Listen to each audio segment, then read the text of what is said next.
Who would like to recap? Sally did it last time, so she's off the hook, so to speak. I'm ready. All right, Tom, hit it up. We arrived at the vineyard and met Davian Martikov and his family. His adult children, Adrian, Elvir, Stefania's husband, Dag, and their 4 kids. Davian said that at least 3 druids, maybe more, took over the winery with a horde of blights. They attacked a few days ago, stole the 2nd gem, and poisoned the fermentation vats. The gems were part of what had been blessed to the winery by a wizard from foreign parts a long time ago. Erwin, our friend at the Blue Water Inn, let one of the gems be stolen, and he was banished from the winery, more or less. And Davian said that a neighboring swamp witch, Baba the Saga, had been sending minions. We agreed to help retake the winery. I think Lucian negotiated a asking price of 100 gold pieces per person. Nope, probably total. And naming rights to the next rosé. Or maybe a full-bodied red. I forget which. I think it was a full-bodied red. We have to call it cashmere pillows. The group then snuck around to the side entrance. We were able to enter, catch a crone dumping something into one of the vats. Elandra chatted with her briefly before Beatrix decided this conversation was boring. Some of the blights crawled out of a vat to aid the crone, but some crows that were hanging out in the rafters helped us take them out. So, win-win. Searching the druid, we found a quarterstaff and a necklace of teeth that Lucian grabbed, and for the moment, it seemed all was quiet in the winery. I forgot about that moment where we asked what's on the body, and Emily was just like, well, she's got her necklace of teeth, of course. she's wearing her teeth.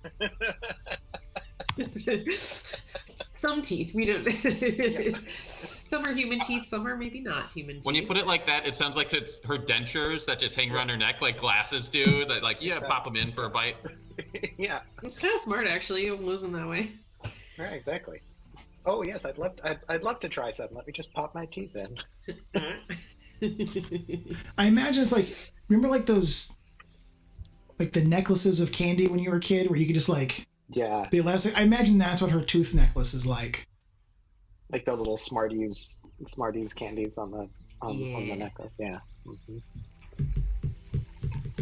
All right, great job, Tom. You can take some inspiration if you don't have it already. If we didn't use our previous inspiration from a previous game, do we still have it? Or is that one session only? Okay, cool. If we just keep it. If we didn't use it, does it collect interest? Does it become super inspiration?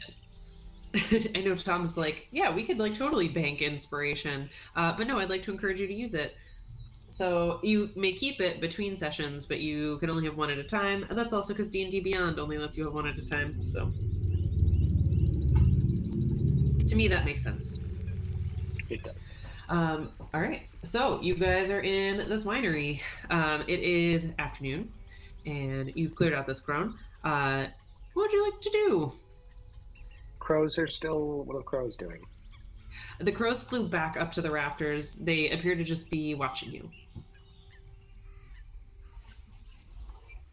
Can't hear you, Sally. Yes. Felt that, but didn't. I heard it through yours, Connor. No. Nope. Angry face. You don't want to be on the receiving end of that face. I would, if I were the camera for the audio setting, I would. Yes. Yeah, we're good. Now we're there. Okay, I am standing in front of a door, right? You are. I would like to listen at the door to see if I hear anything behind it. Okay. I have to remind myself which door that is. Oh yeah, hold on. I'm going to open up my winery map. My other winery map that's labeled. Just one moment. Go ahead and give me a perception check while I'm pulling it up. Ooh, 19. 19. That is great. Why you gotta make this so difficult? Not you. All right. So you listen at the door, and you don't hear anything through the door. It's pretty thick wood, but you feel confident that like nothing is moving around in there. I'm going to open the door and take a look at what is on the other side. Okay. Just want to make sure. Yeah. You go ahead and open up the door. And as you open it, you see there are rows of barrels. They smell new, like new wood, filling the room. There is a narrow stone staircase that spirals upward. And then you see another set of double doors over here. I'm really bad at getting it to do the pingy thing. There we go. Yeah. Okay. I will turn around and tell everyone what I see.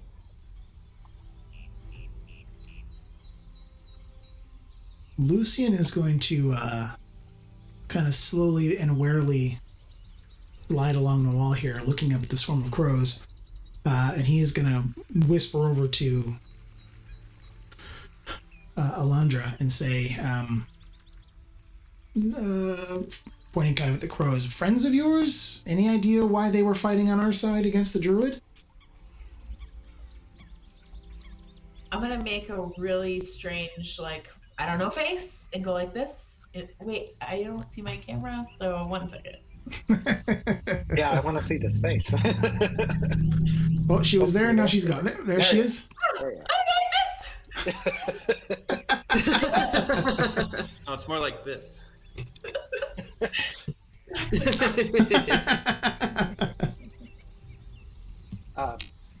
Are we sure they're actual crows?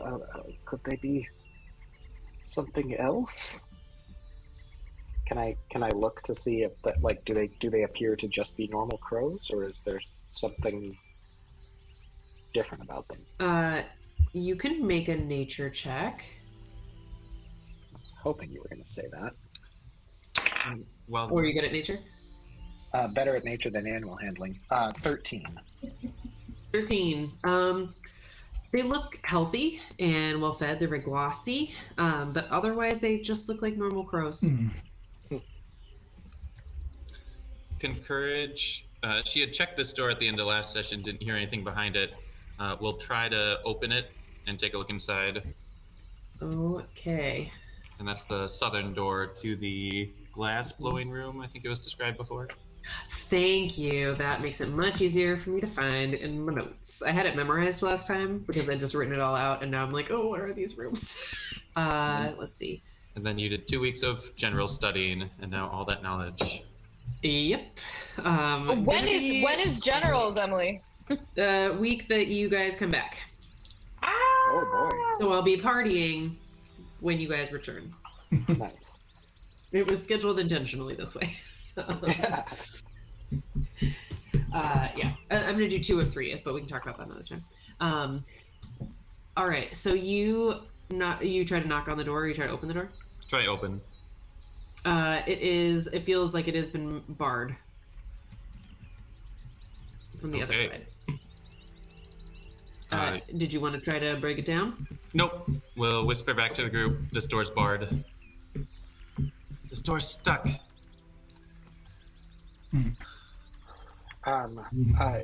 Callow, looking up at all of the crows, gonna just say, I feel a bit silly doing this, but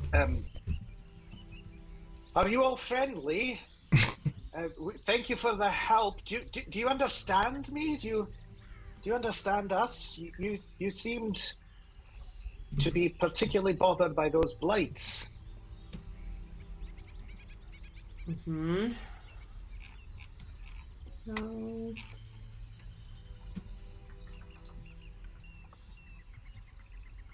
Obviously, I speak Crow. I mean, that's obviously. That's I assume feature. you were saying this in common. Yes. I do not speak Crow. You can make, I guess this one would be an animal handling check if you would like to try to communicate your friendly intent. If that's the vibe. Yes, that's a 4. I mean, it's more like I want to see if they appear to sort of like understand or comprehend. Like, I'm trying to determine whether or not they're behaving just kind of like, they see little stick things and they just run and grab those because they're birds, or if they are doing that intentionally, if they have some sort of agenda. So you would just know that they are. Have I been calling them crows or ravens? They're technically ravens. Okay. So they, you would know ravens are quite smart and can be trained, as a learned man. So they don't seem to like react to you talking to them. But you would get the sense that their actions still have purpose. As in, it's likely that somebody trained them to do that. Yeah, exactly.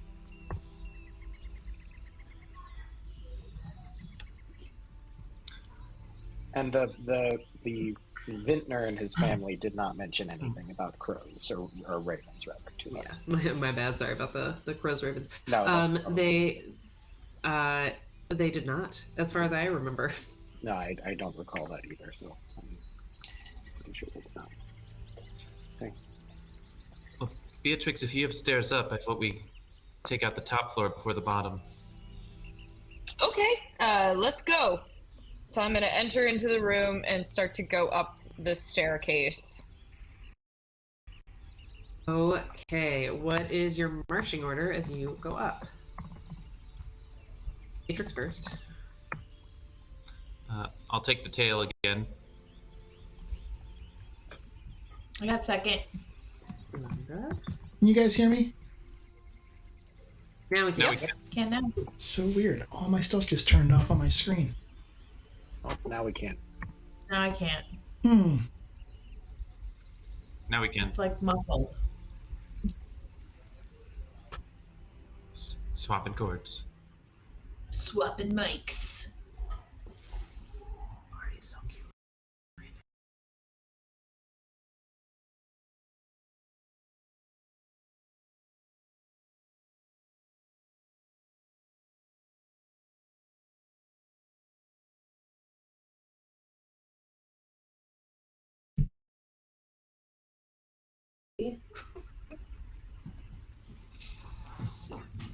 It's important.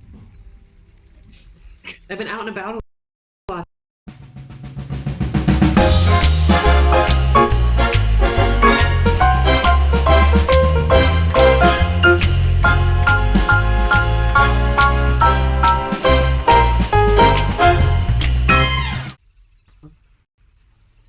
Well, Callow, you go ahead and roll a perception check. Elandra, Okay. let's. Oh, what am I gonna have you roll? What would be like a communications check? Is it like performance? Do you want me to just yell at him to roll a dice? I'm back. So my Can you guys hear me? Yeah. Is an 18. I'm back. 18. Oh, All right. Okay. We're playing telephone.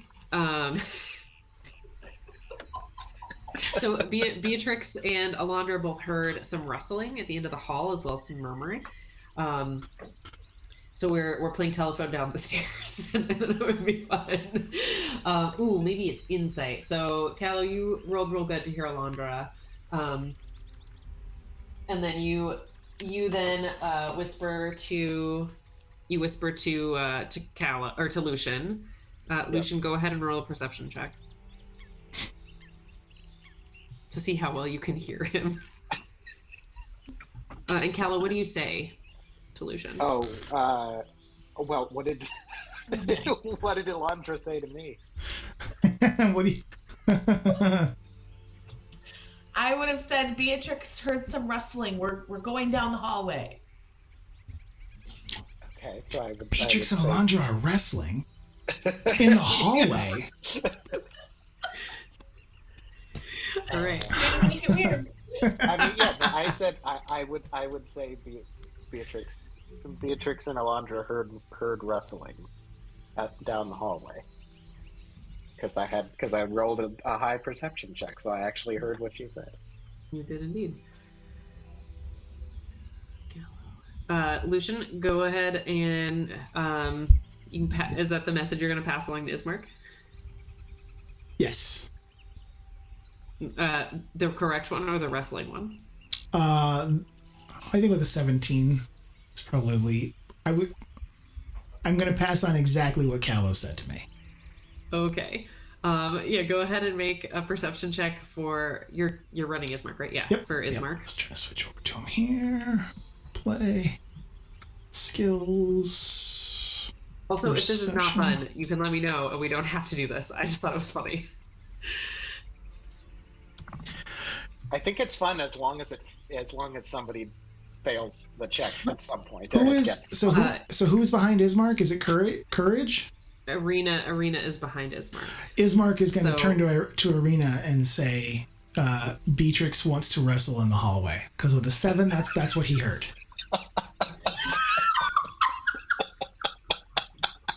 Beatrix wants to wrestle in hallway? Okay, Alright, so then I Callow, guess go ahead and roll I for would play Arena. Arena.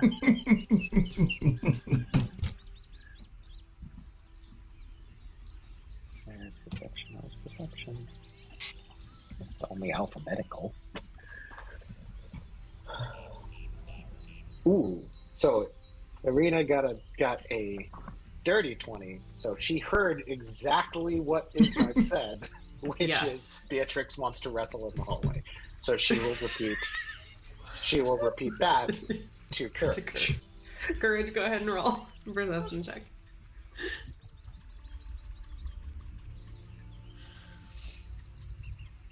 Ooh. 10. All right, what did you hear? I would say you're right on the cusp. So if you'd like to take it funnier or hear it in its entirety, I'd say it's up to you from an RP perspective. Well, I also like that Courage, as anyone's turned, she's been able to read lips.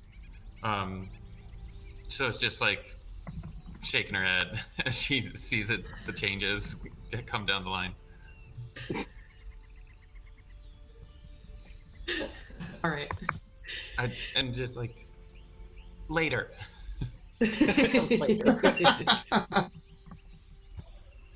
Don't pass that back. Just. All right, and then I'm gonna have you all make a group stealth check. Would Pass Without Trace still be up? Since it lasts you cast an it hour. on your way in. Yeah, I'd say so. So add 10 to your rolls. And I think I'm at disadvantage. I got an 18. But I will ask for some guidance.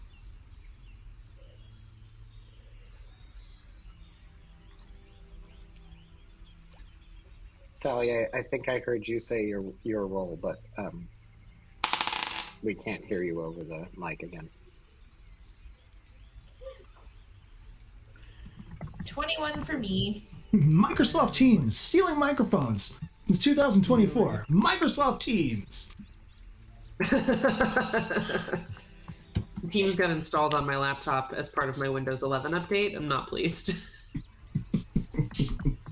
Microsoft Teams can go suck many things. A bag of them. Okay, so Elandra 21. Callow, you said you were 18. This is 18. with a plus 10, right? Yes, correct. Okay. How did you do Courage? Oh, you're on there. A 9 A 9. with guidance. So Thank 19 though. Oh yeah, 19. Thank you. Yeah, okay. Lucian. Yeah, sorry, you guys all rolled over here. 18 for Lucian, 26 for Ismark. Damn, sorry, Ismark. I forgot to roll for Elena.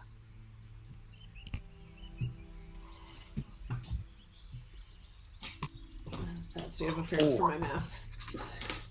Uh-oh, Irina got a natural 1. Oh. Oh boy. So did Beatrix. Oh. Okay. I almost don't. Do I even have to tally now? I mean, it still comes out to a 12 total for Irina. That's great. 12. Good to know. Oh yeah, I don't need to.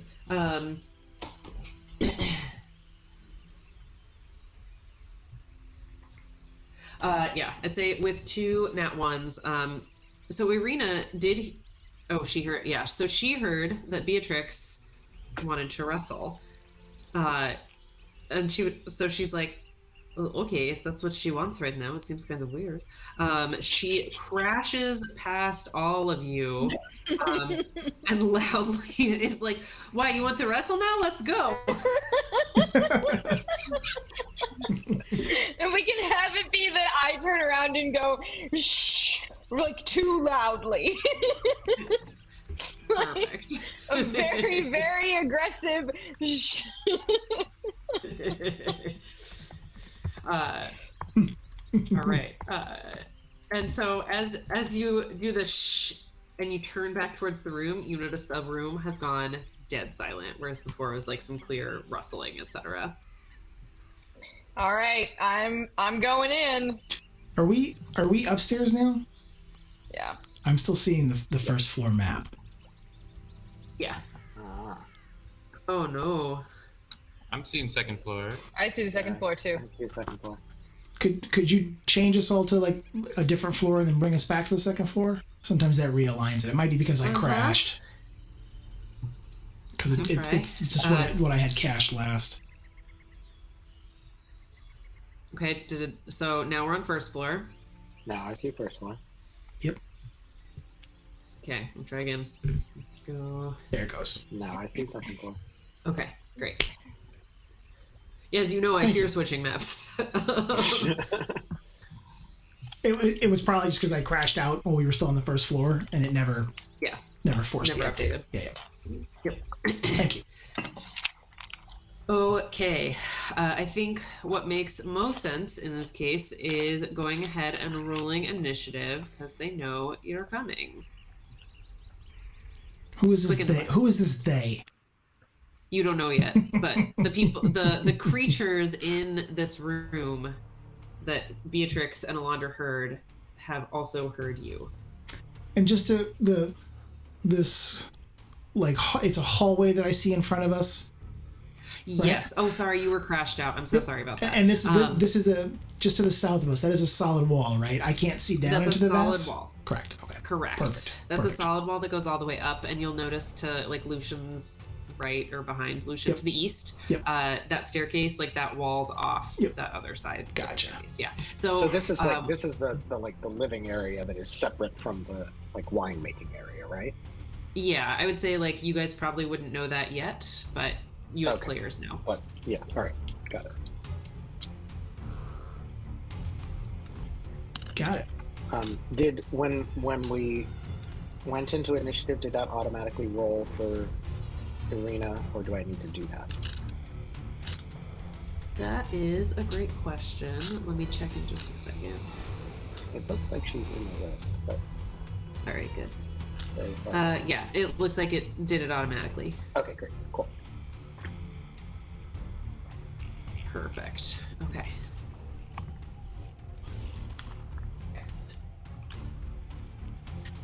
Well, I'm glad we're in a kill funnel. Kill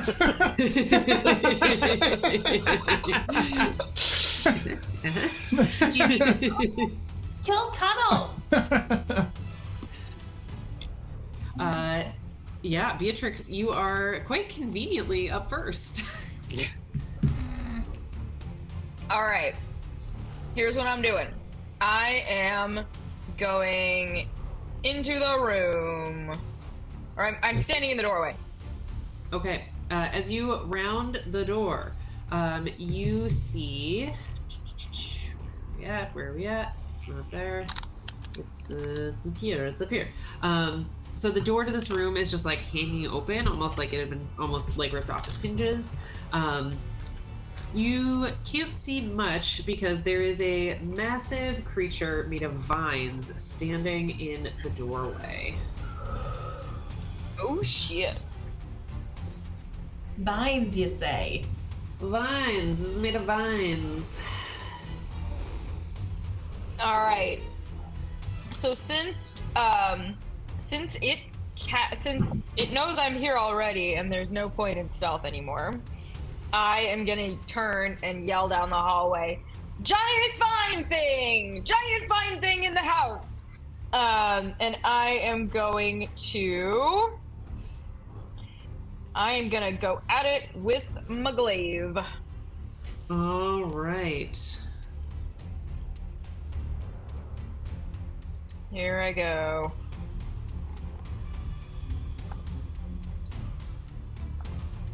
Okay.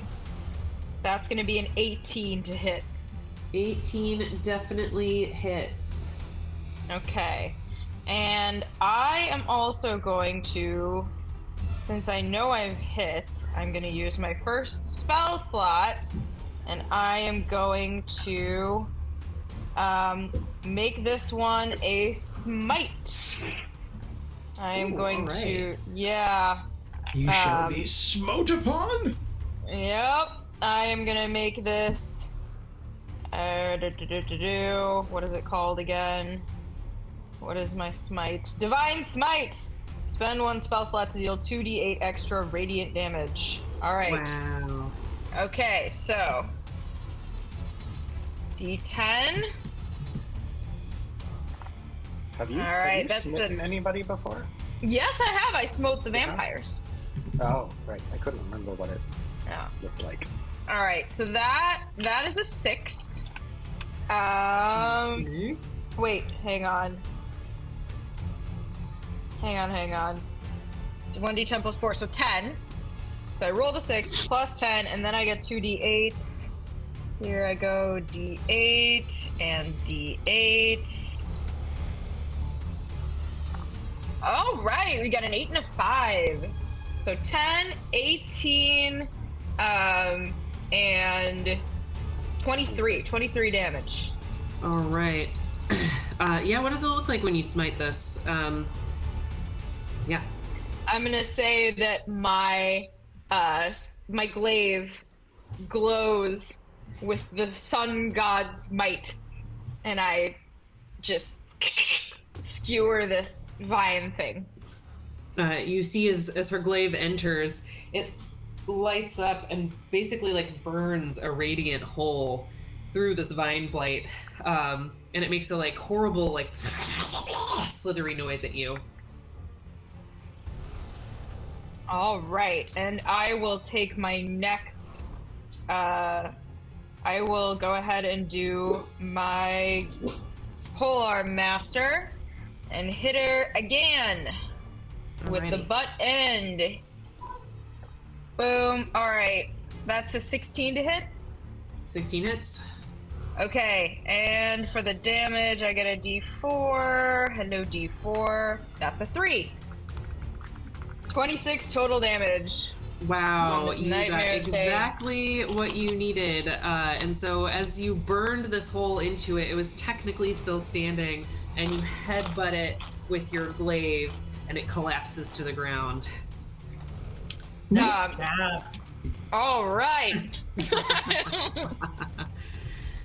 I'm gonna turn around and yell down the hallway, "I got the vine thing, but there's more!" And I'm gonna step into the room. All right. I don't yeah, see as you- Elandra in the encounter order. Am I the only one that doesn't see her, or is she not in it? Oh yeah, I'm not in it. Also don't. Did you get the trigger to roll initiative? You Yeah. might have to. Oh, there you go. There you are. Totally did. Really hard to see on this screen. Yeah, No worries. it could be a little bolder. Yeah. Like, give me a red outline or something. Yeah, that should be a pretty obvious like. I feel like it should like take over the screen and be like, you're rolling initiative now. Pay closer attention. I wasn't texting you or anything. Stop reading your spell slot.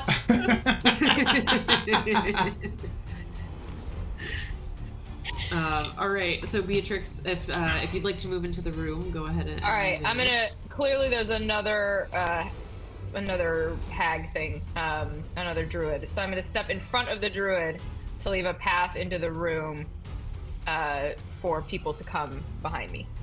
All right. So yeah, as you step in, you can see in the chamber. You can see a desk, a chair, a tall wooden cabinet, and a strange contraption that seems to be taking up like the northern end of the room. I don't think you're totally sure what it is. If you had more time and you weren't fighting, like you might be able to suss it out.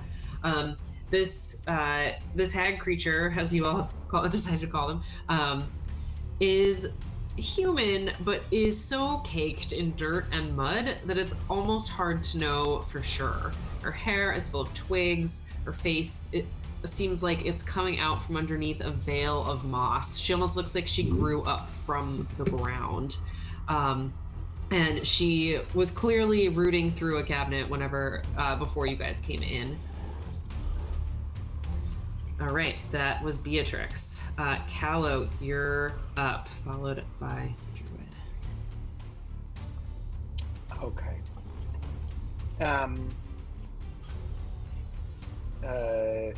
Well, there's not a whole lot I can do. Other than You're get small here. though, so you can No, I run know. between. But I'm small but slow, so that's as far as I can get. So I can run through Elandra and Irina's space without it counting against my movement, but I can still only get that far with just my movement. I think seeing Beatrix. 5, 10, 15, 20, 25. Oh, I see. Okay. Yeah, I have 25 feet of movement. Yeah. Tiny, short little legs. Short little legs. Yeah, so I guess I will.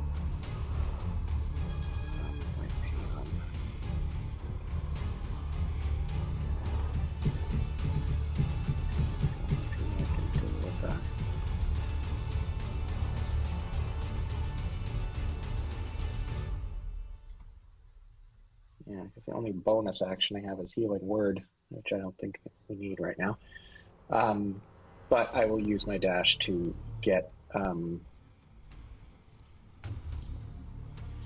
That is the passing through people's space thing. That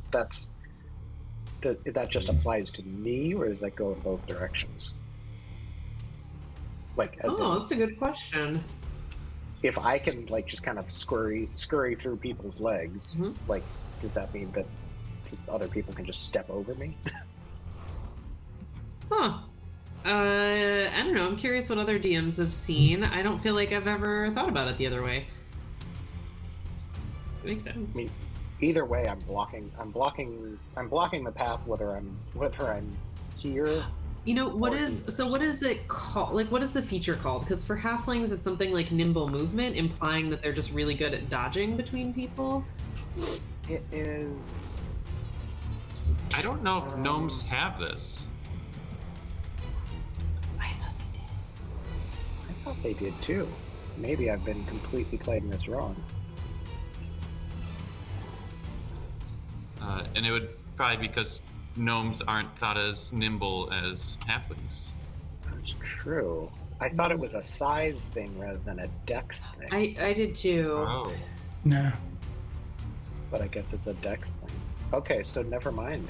Then I've been playing this wrong the entire time. I apologize. I didn't stop. I literally talked with Tom about it yesterday. I was like, no, I'm pretty sure gnomes have it. Connor does it all the time. Like, yeah. Okay. So forget that. I guess I can go 5, 10, 15, 20. I can go here.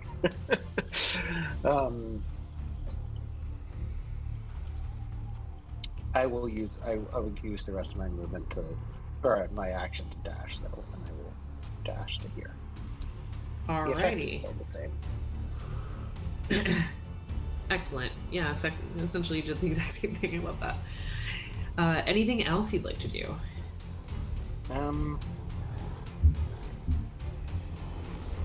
I mean, if I'm in this 5-foot space, I would like to say that I'm as far to the west, as far to the northwest corner of this 5-foot space as I can be, so that I can kind of maybe see around the corner to see where Beatrix is. Okay, I would say if you're in that 5-foot space, like I'd say you can definitely see her. It's not a very big room, and you've got a good view through the door. All right, then I'm just kind of hanging here and scoping things out. All right. Druid is up next. Lucian is on deck. No, I can't. All right. The druid sort of, it's like their mossy face splits open and you see these yellow jagged teeth where the split happens, and it's like, what are you doing here, my sweet? And she reaches out and you shouldn't be here. Emily, I think Druid 1 is the dead one in the vat room. Downstairs. This is Yep. Druid 3. Yep. No, this is Druid 3. Thank you. I forgot it did all of these. I thought I'd hidden everybody. Never mind. That doesn't happen. Not yet. Not yet. Damn it. I'm so late in initiative. Okay. All right, Lucian, you're up. Alondra, someone on deck. Vine Blight 2 will be. How tall is the ceiling here? Or the walls to the ceiling? How high above us is it? Oh, I don't know. Whatever is standard. I'm really bad. 20, 30 feet? Sure, 20 feet. Cathedral ceilings? That seems high. I'm like, how many toms could I stack on 10. each other in a normal room? Like 10, isn't 10? 10, okay. 10 standard. But since it's got the lofted area for the vats, maybe we're a little higher. I'd say not in this front part of the house, because it's like a sloping roof, and then at the back it's higher up. Okay, let's see here. But 10 still gives you those 5x5 squares right above us, so, lots of room. Yeah.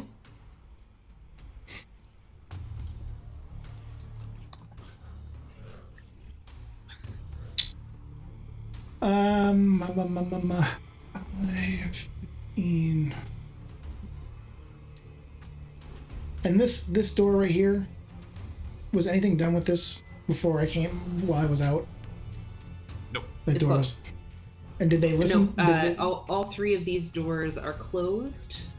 And our general listening only heard the rustling in the last room.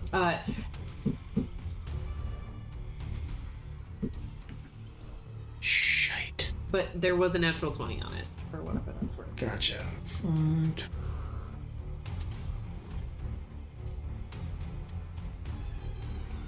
Right, I'm gonna use my dash action, because I want to clear out when other people come up the stairs. I don't want to be in the way of other people trying to move down the hallway. So if I go 5, 15, 25, 30, 35, 40, 55, 6, I can get to just here behind Callow. But that will be my that's my whole movement. That's the everything to get to that point.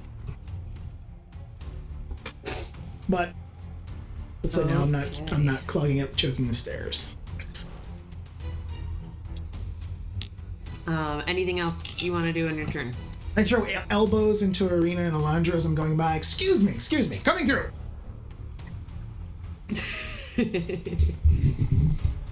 All right. Next up is the Vine Blight, and then it'll be you, Elandra. You see the druid sort of like looks behind her and then looks ahead at all of you. And the Vine Blight casts Entangling Plants. Yep, is that on the blade? He's gonna run forward first to help block the door, standing in the remains of his friend, and you can see he sort of pulls from the ground as well as his body all of these vines, and everything within a 15-foot radius centered on him is considered difficult terrain. And let's see, I think Beatrix, Callow, and Lucian, pardon me, go ahead and make a strength saving throw. Ooh, my best. Oh, not good. That's a 4. That's all right. I see your 4 and I beat you with a 2. Ugh. Sally can't hear you again. Oh no. What? Natural 20. Okay. Natural 20. Oh. Very nice. God, I wish they would do auras. They said they're doing that soon, right? I think so, yeah. Thank goodness. After the full V1 release, they're going to do things with like token conditions and things like that on tokens. Thank goodness. Yeah. Okay.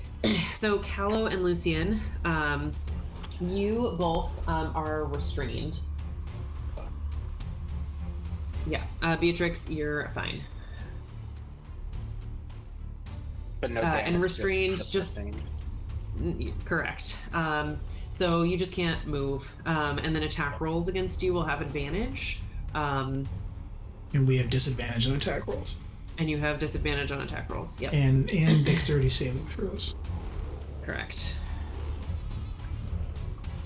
Wasn't good about All right. good at those to begin with.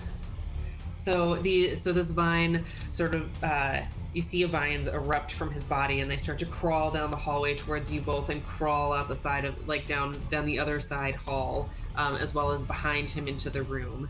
And the druid is also entangled, I will say. Oh, you know what? I can make a saving throw for them. They know what they're doing. Why wouldn't I make a saving throw for them? That seems silly.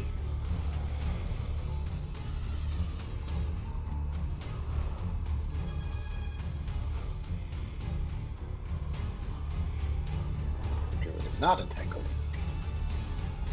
Woohoo! That's so funny. You could see that so much faster than I could. Druid is not entangled. All right, yeah, Druid knew it was coming, so like sidesteps the vines, and you can see they kind of sneak around her as if they've done this before. And that I hate plants. Yeah, the vines have like are over your feet, and they're rooted to the ground for both Lucian and Callow. I would say they're like almost up to your knees because you're just a tiny little guy. All right. Elandra, you are up. Ismark is on deck.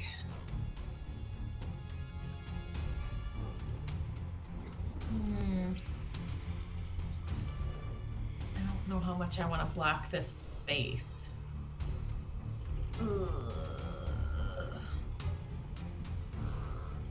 You want to block it a lot. You want to block it a lot, Elandra. Okay, so I think 10. Who else should be up there? You. Also remember that at least I think it's like up to this space would be entangled. I can't. Yeah, that one. Up to this one. No, the one to its right. So starting, I think this is correct. People better at mathy things. Let me know if that's not accurate, but it's a 15-foot radius centered on the creature. Okay, I have no second level spell slots left. You can try to move through it if you want, but you'd have to succeed on the strength saving throw. Okay.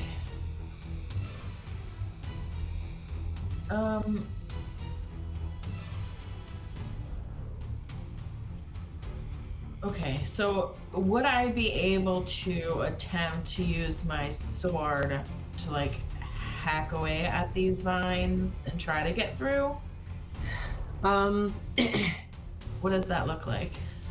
You could try, but they're going to come back magically since it's a magic effect.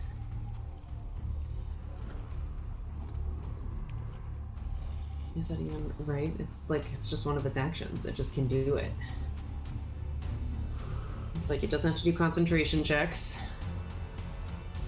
It just happens. So you could try, but I would say if you wanted to use your whole action to do that, I would give you advantage on your strength saving throw to walk through the vines as you slash. What happens if I use entangle on entangle? Double entangle. Then people moving through that space will have to succeed on strength saving throws from the vine blight and from you. You don't think that's right, Tom? Well, so it is rough terrain, so just extra 5 feet to move through, but it doesn't try to entangle anyone else that moves into the area, so there's no like strength saving throws on Elandra's part. She's just slowed down.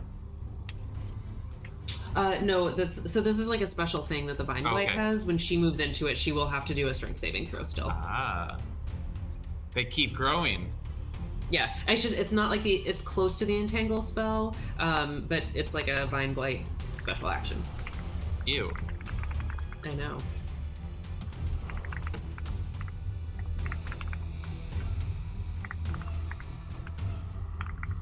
Oh man.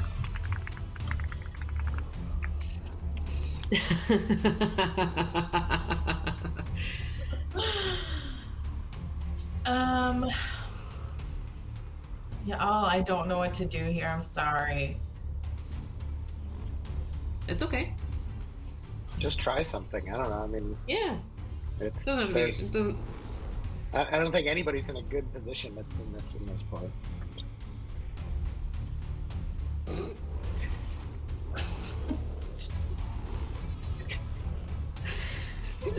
Okay. It's just a bucket of fuck at the end of the hallway. There's nothing good down here. Come join the party, get stuck. Okay, so I was here, so I moved 5, 10, 15, 20, 25, 30. I can go 35 feet. So can I be in like the same space as Callow? Or should I just stay here? So yeah, you can once you enter that space. Yeah, so once you're in that space, you'll need to make the strength saving throw, and then you can continue moving if you make it. Otherwise, you're also restrained. I don't want to be. So I'd say go ahead and make a strength saving throw. I feel like that's where you want to move. Just go for it. Yeah. You're strong, right? I don't know. We'll see. 13. 13, you just make it. So you wade into the vines, but you're familiar with nature. You've done this before. So your movement is still half speed from that point. So it'll take twice the movement to move one space. But you are not restrained by the vines. All right.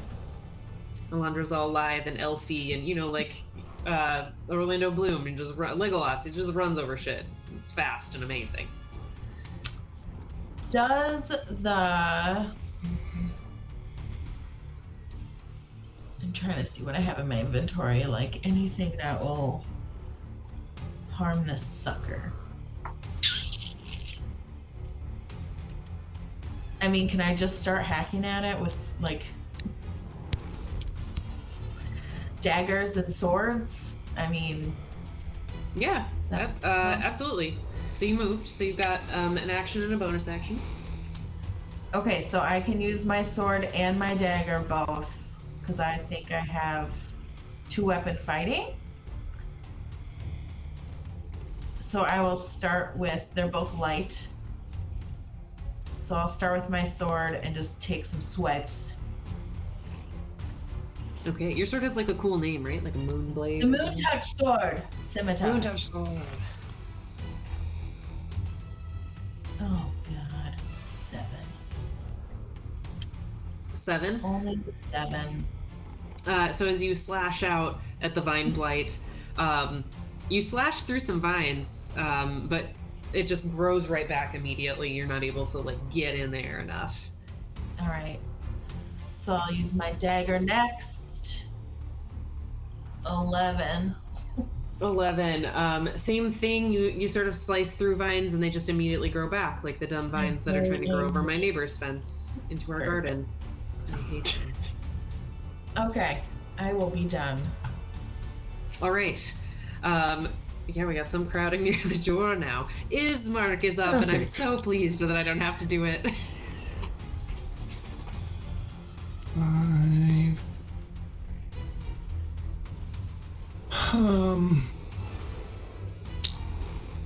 Do something cool. Yeah, there's nothing. There's nothing cool he can do. Ismark somersaults down the hallway. Parkour's off the walls. Turns out that he and Irina have been a twin acrobat routine this whole time. Oh, I love that. He like tosses her over. Yep. Or they do that, like, what is that? Russian, the thing where they hold hands and feet and they like roll together like a wheel. So hear me out. He's going to use his quarterstaff like a pole vault to try to launch himself up and around the corner. Do it. That's the worst thing that happened. I can land on you. He's into the pile he's just gonna move up. He's just gonna move up to just before the blights, or the vines, and just kind of pause there, because there's no way to get around everything else that's happening there. Indeed. Yeah, and then he's just he's got his crossbow, and he's gonna hold an action if anything like pushes Callow back or comes out around that corner. He's gonna fire his crossbow at whatever is there. So he's just gonna hold that action. Alrighty. Excellent. Courage, you are up. If Courage is there. See, you're moving. There we go. We'll come up There you behind Irina. Be like, wait, so we're actually wrestling. Oh, from here, can probably make out edges of a creepy thing in front of Callow. Does that seem fair? Yeah, I would say like you see lashing vines coming through the doorway. It's like they're whipping through the air. They almost seem like they're completely dominating this doorway that Beatrix went in. Okay. Creature within 5 feet of it. So I would say this is an ugly hallway. Would like to if Courage can make out enough of there's something behind that pile of vines, we'll put a spiritual weapon right above it to smash down on it. Oh yeah, I'd let you do that. All right. Can I make you a spiritual weapon? I've told you I would do this before. I never asked. It can be the form of some cute animal or anything else that's already available. Which, well, I'm gonna have to look up a picture for it either way. No, like whatever's already in the system. I see. Hedge clippers. And I will roll. Oddly enough, it's a weed whacker. Hey. I'll roll an attack, and that sucks. Does a 10 hit? 10 does not hit. All right. It misses, but it can't tell what's vine and what's creature. All right. Hold on, let me get it going. Hold, please.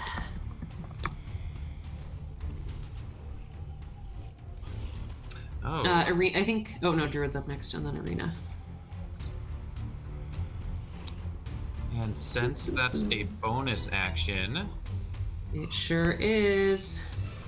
I believe can use action to cast a cantrip. You can. So we'll throw a sacred flame in the pile too. Okay. Will you have good perception generally, but will you roll a perception to see if you can actually hit this, like get a good enough angle to hit this thing? Sure. 11. 11. Oh god, I didn't think of a DC first. Silly me. Yeah, we'll say you're good enough. I mean, it can have 3/4 cover, but that doesn't matter for flame. So Yeah, because it just makes a dex save. Yep, dex save 15 for you. Dex save 15. Just a second, let me give you your sacred weapon and then. Sure. I'm almost done. There you go. Show it. Oh no, Callow's almost dead in. Oh, come on. Silly.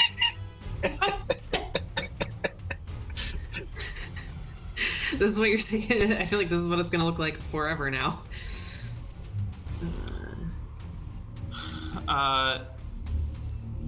Actually, I think it would be let's flavor it as like gardening gloves because Shantae is not a weed whacker. We're not just clearing brush wholesale. We're picking carefully. Or maybe it's a hoe. You. Well, all right. We'll switch it at a later date. For now, there you go. Okay, finally done making it. And it will act on your initiative, as you know. Okay, so I need to make. Which one are you? Number 2. I need to make a dex saving throw of 13. You said 15. 15. Ooh, a high number.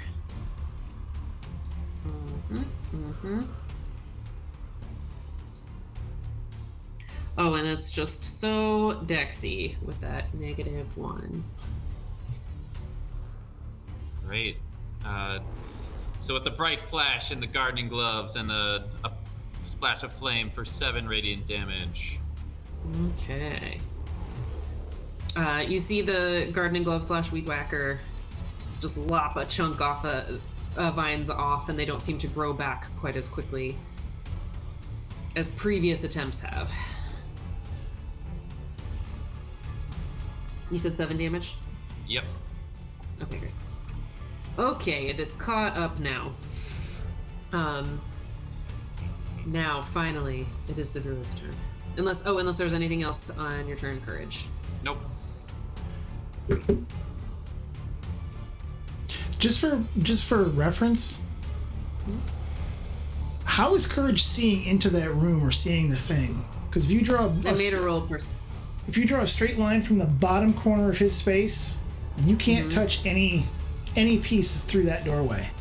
And that's usually the tactical. I can only see the first floor right now, so I'm going by what I remember of the second floor. But like Gloomhaven rules would give the bottom left of Courage's space could see the bottom left of the vine space. Looking at the map, if I go bottom left of your space, it connects with the wall before it ever gets to the space that the vines are in. Well, that's probably because it's going to the middle. Like no, I'm literally I'm looking at it from corner to corner using a ruler on my screen. It hits the wall. It doesn't go into that room. From where you're at. Sound of that refresh for you? Yep, thank you.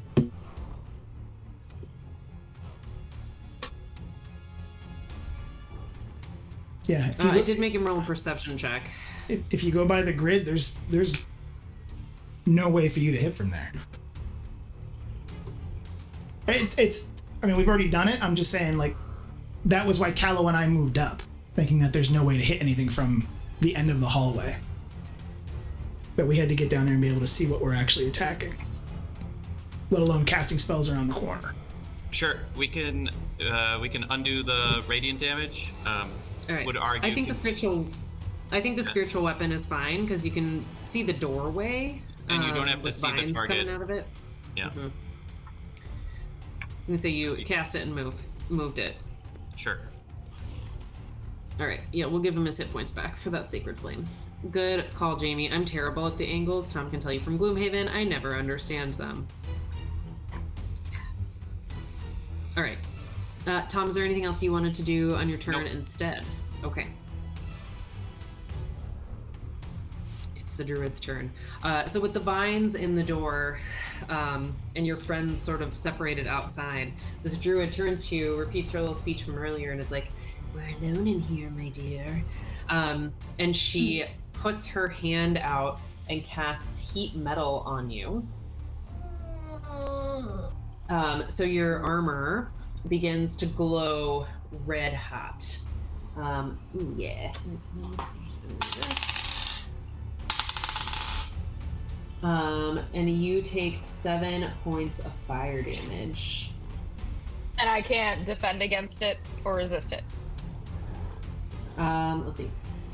You can. You can do a Constitution. You can't really drop your armor. It takes like 10 minutes to take it off. Yeah.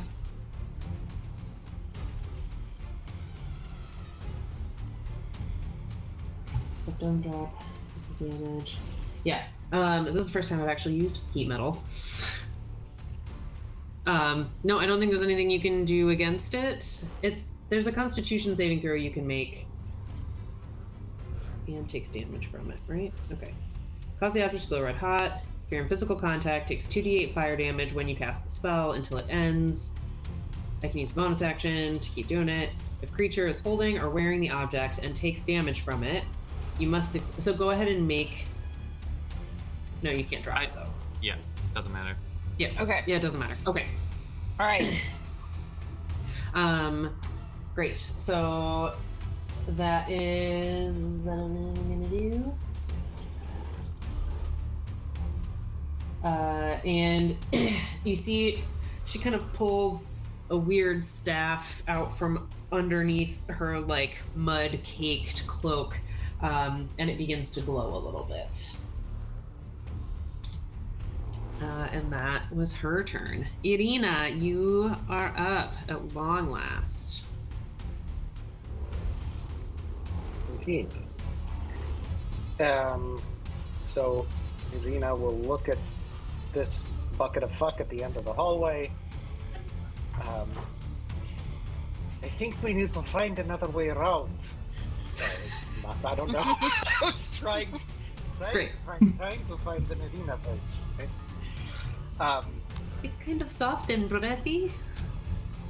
Okay, I think we need to find another one. I feel like I'm doing Russian Marilyn Monroe. All right.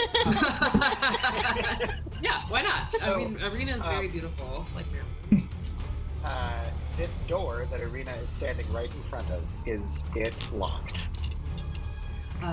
She can try to open it, and She will try to open it. yeah. It is not locked. As she opens it, she sees toys scattered around the room. I would say she would notice right away in there. Nice. Yeah, I was actually going to suggest we take a little break in a second. She would see one horse really stands out to her because it's larger. It's a little bit larger than the others. There's this rocking horse in the back corner. And although it should just look like a normal rocking horse, why won't it pink? There we go. It's actually painted black, and it has these wild eyes and orange flames for a mane and a tail and hooves. And it's like pretty eerie. All right. And there's a window in the back of the room there? Yes, there is.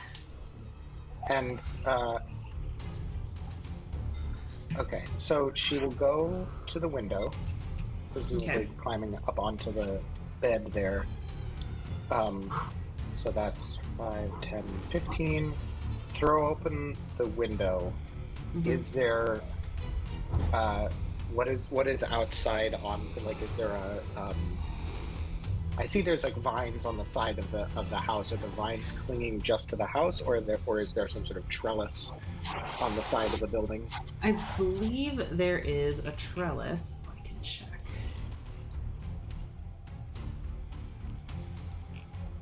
Be bigger. Why aren't you bigger? Can you zoom in? Yeah, I can.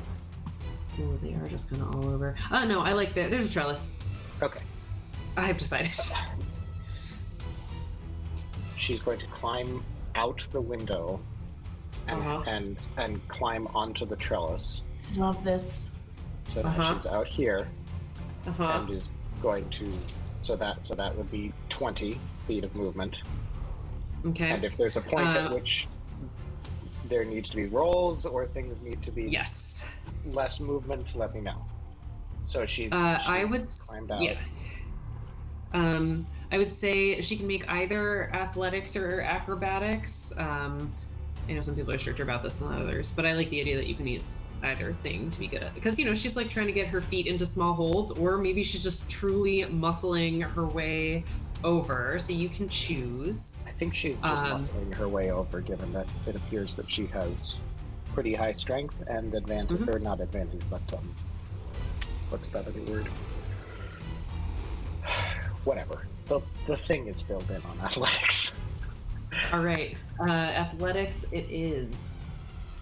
And she will be moving at half speed. Okay. So that is an 18 for athletics. 18 is great. She's so strong. Such a strong lady. So she is able to climb. You said it was 20 feet of movement already? So this has been 20 feet of movement to get out onto the trellis. Yeah, so it'll take her 10 more feet of movement to move over one space. Right. So that is 10 more feet. So then she is going to use her dash action to continue to move along the building. All right. So that's 5, 10, 15, 20, 25, 30. She makes it to the other window. Amazing. I love she this. Is still hanging on there outside, and I believe that is all that she can do. But now she can see in. I mean, presuming there's nothing covering the window, presumably she can see into the room. She can. The window is I would say is like quite dirty, but like she can see well enough. Okay. She can certainly see Beatrix, and Beatrix is metal glowing red, and then this like what looks almost like a human mound of mud from behind and moss, as well as all the vines lashing at the door. Great. I believe right. that'll be it for her. Great. We're at the top of the order. I could use a quick potty break. So let's come back in like 10. Does that sound good? Let's do it. Can run the doggy out. All right. Great job, guys.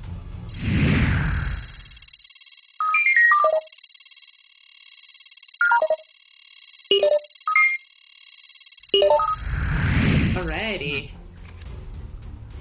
Or were you gonna say something, Tom? Oh, I was just gonna say with the movement issue, could we say Courage moved into Elandra's space using the dash action in order to get a good look for the spiritual weapon, and then moved back? Sure. Excuse me, pardon me.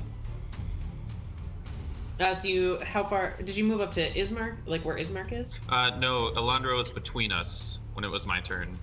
Okay, yeah. Just wanted to double check. Yeah. So you didn't go all the way to the vines. No, I won't have moved at anymore. Just moved into them to be able to see for a second, then move back. All right. Because I can't get through. Indeed, it is a little bit of a cluster in this corner. Beatrix. Fuck. All right, Beatrix would like to end this druid. She's not happy about the hot metal. Beatrix is going to attack with her glaive. Here we go. All right. 16 hit. 16 does hit. All right. Whew. Okay. So we will smite this one too. Wow, so much smiting. So much smiting, but you know what? We're alone in here with 2 monsters, so we are gonna do what we can to end them quickly and efficiently. All right.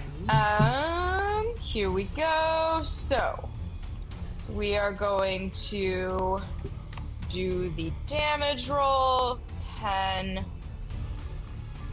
Oh, nice. Okay. I'm looking at D&D Beyond on my phone to save. Okay, 1d10 plus 4, so that's 12 plus the smite, which is 2d8. So here we go, 2d8. Nice! A 7 and an 8. So 12. The dice are with me tonight, except for that one. All right. So 7 plus an 8. Sally's bad at math. Is 15. 12 piercing damage. 12 and 15. And Yeah. 7 and 15 And radiant 15 damage. Right? radiant damage. Yeah. So 27 damage total. Yeah. All right. Yeah, you. Oh, hold on. Let me check. That might be the wrong one. 27 damage total. Yeah. Right. Yeah. You just. What do you do to slaughter this druid in one go? Hey! Exactly what you needed. Holy shit! Go, Sally! Holy shit! The dice Good, are not very truly with strong. me. Oh my god! All right.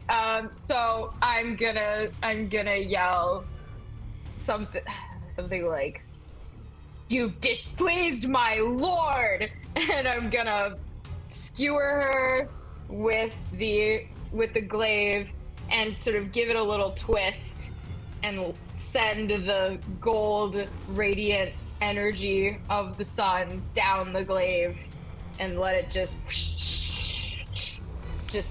crumble away. Yeah, and she looks quite surprised.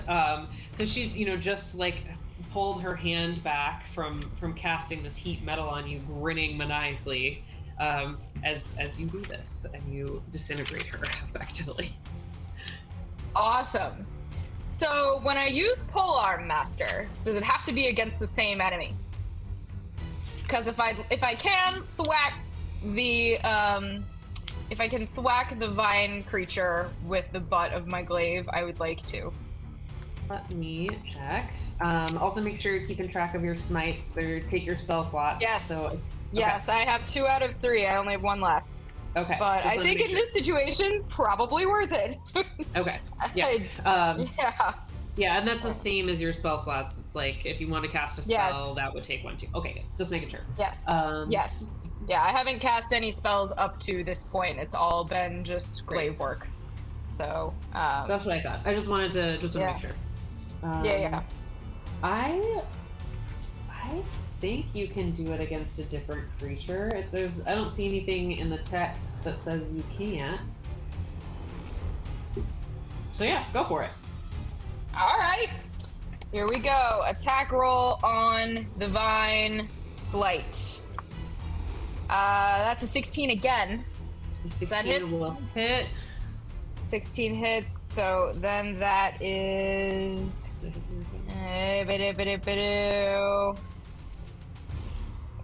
That's just a d4. 1d4 plus 4. Okay. Here we go. 2 plus 4. 6. 6 bludgeoning to the vines. Alrighty. They bruise some vines. Dang. Wait, it's a d4 plus your proficiency. Yeah, okay. Alright. Yeah, Beatrix tearing it up in there.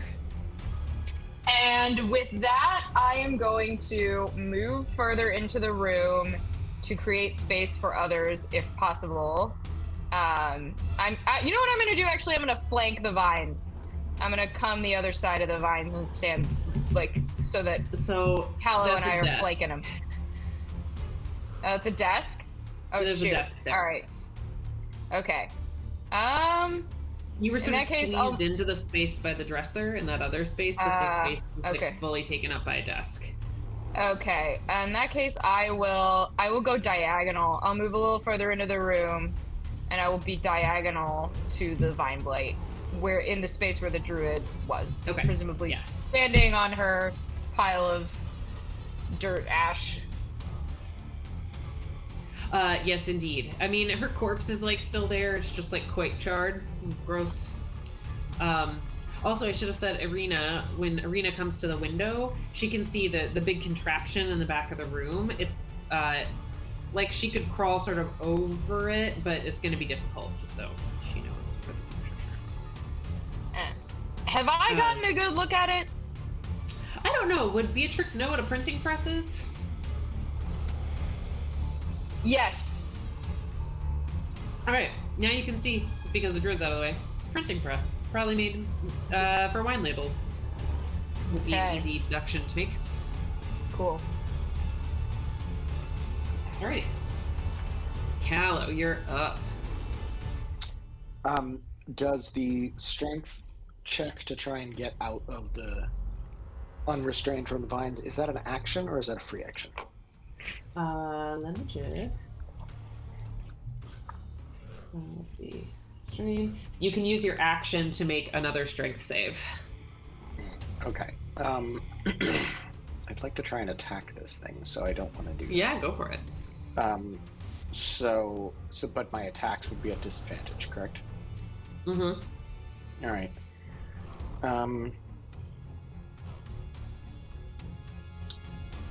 In that case, I'm going to pull out a small little, like a little atomizer, little perfume atomizer with this noxious-looking green liquid in it, and hold that up and just spritz this puff of noxious gas at the vine blight, which now has to make a Constitution saving throw. It needs to beat a 15. Okay. Ooh, it is better at this. Dang. I'm like, what is it? It's still 18. Okay. Alright, that's nothing. Alright. It shrugs off the poison spray. I loved your description of poison spray though. If you don't have inspiration, you can take one because I loved it. So good. I do have inspiration, so all right. So much for that. Yeah, so I guess I hate plants again. Okay, Lucian, you are up. Vine Blight will be after you. Hi.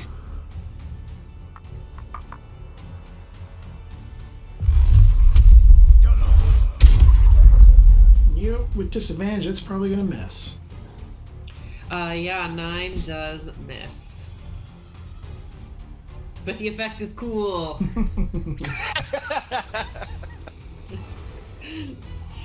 Yeah, you said that you're Yeah, right. It's so awesome. Is that your? Did you record yourself saying Dolor? No, that's actually from Baldur's Gate 3. Oh, it almost sounded like So your voice. yeah, it's I found a site that has a bunch of the sound files, because they use any of the spells in BG3 that have a somatic requirement have some kind of a word or something. And when I played a warlock, every time he cast Eldritch Blast, it was Dolor. So I found the file and loaded it over at Alchemy. I want you to teach me to do this. This is so cool. I need to do that for at least for Firebolt, but I need to make my own sound because I need a fire sound. But before the fire sound, it needs to be the sound of a of a bottle being uncorked. Yep, I could do that for you. Who just did that? It's pretty good. That was so cool. I'm so tickled. I'm not as good at it. Jamie, can you do Fun your thing to do, wizard though. sound? Have they ever heard your wizard?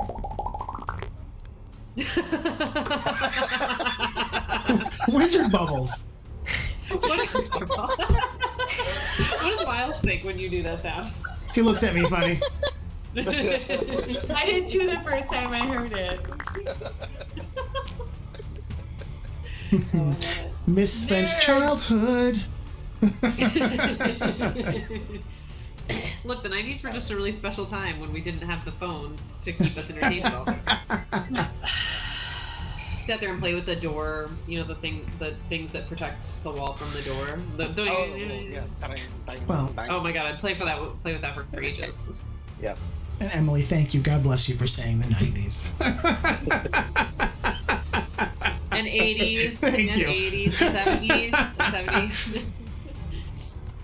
I mean, I was alive in the 80s. I just I didn't play with shit as much as I remember in the 80s period of it. All right. Anything else, Lucian? No, that's gonna be it. Still stuck in place. Yeah, as you're like trying to get off your Eldritch blasts, you sort of realize like, oh, I put more of my feet into that than I realized. You can't quite lift them up to get your Eldritch blasts off correctly. All right, the Vine Blight is up.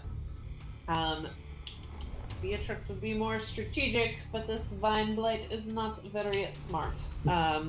So it sees Callow in front of it.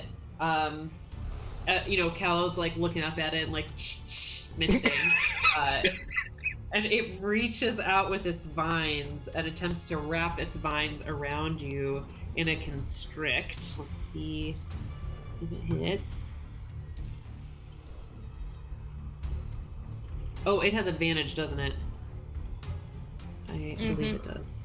They did not roll with advantage. Does 15 hit? 15 would hit, yeah. Okay, I'll just roll regular dice. Yeah, that's fine. I did not roll natural 20. Yeah, so it reaches out, and it does 11 points of bludgeoning damage as it wraps you up in the vines, and you see like Callow's little feet sort of leave the ground, and you are grappled. Yeah. What is the difference then between grappled and restrained? Grappled. What is the difference? Get rid of thunder because it's still speed is 0. Right. Still 0. So it's still a strength check. The major difference though is that it's contested. So rather than having like a DC like the vines have, you'll be rolling against what's grappling. What the Vine Blight rolls. Yeah. Yeah. Okay. Yeah. For what it's worth, for at least for this particular action, they do just give me a DC for escaping, and it's the same as the strength save for the entangle. It's 12. So functionally, it's no different.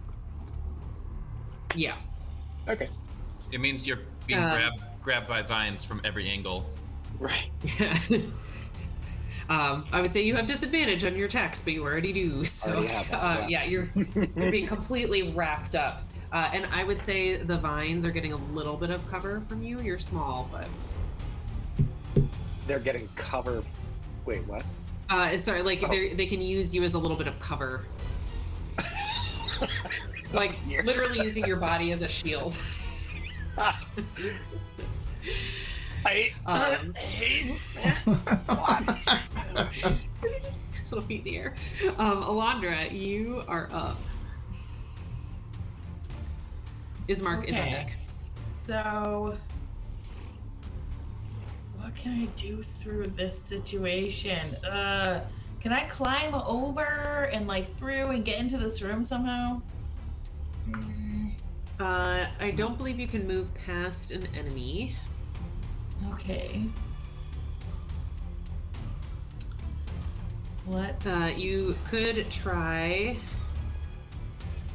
If you wanted to get behind Lucian, you could try to do that. No, that's not going to help anything. Okay. I would say, you can see the blight from where you are and get it because you're diagonal to it. Were you going to say something, Tom? Okay.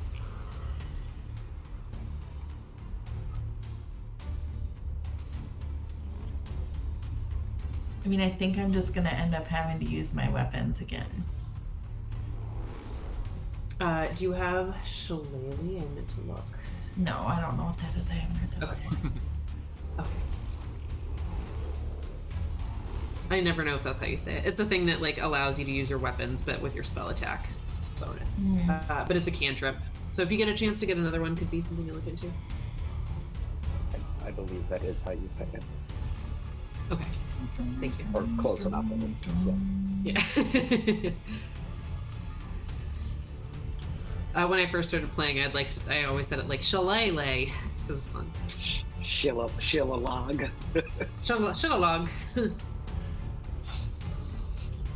I don't think Thorn Whip would do anything. Ugh. What? Is your primal savagery on the table? It is, but I don't know how is it worth trying against this thing? Let's find out. I Okay. think so. Get corrosive Give it a with shot.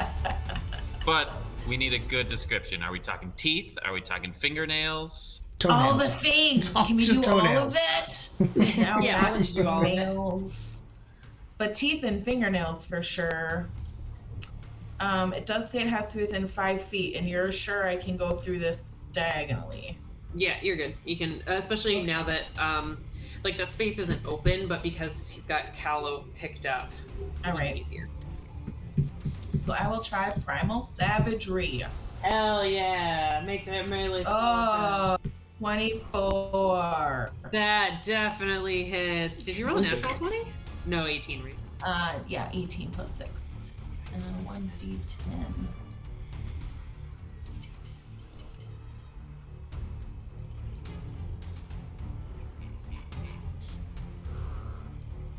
Ugh, 2.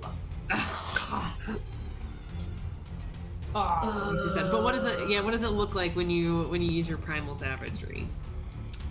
I am basically gonna just try to attack the center of it with nails and biting. You guys see Elandra. See if I can rip like, it to shreds. I love that. I'm so glad you used it. And yeah, it's a jump attack. Yeah, so she jumps up and you see as she does it, it's like her fingernails become these long claws and her teeth extend out like saber-toothed tiger teeth or something. And she dives damage. into this vine creature and comes out with some vines. And like they start to grow back, but like App you definitely vine? can chunk I out. come out with app vine. With Ava. Yeah, two. I think two. One in each hand. I did it. I helped. No, it's so good. I'm so glad you used primal savagery. This is awesome. Let's see. Yeah, it doesn't need. Okay. Anything else on your turn? I mean, can I use a bonus action with that? 2-weapon fighting? Probably not, huh? No, I won't be able to no. grab anything with my nails all. No. I All right, realized so I'm gonna also- back up. I'll just get back in my little spot here, unless anyone wants me to move out of the way, because I could go here. Nah, you good. Okay.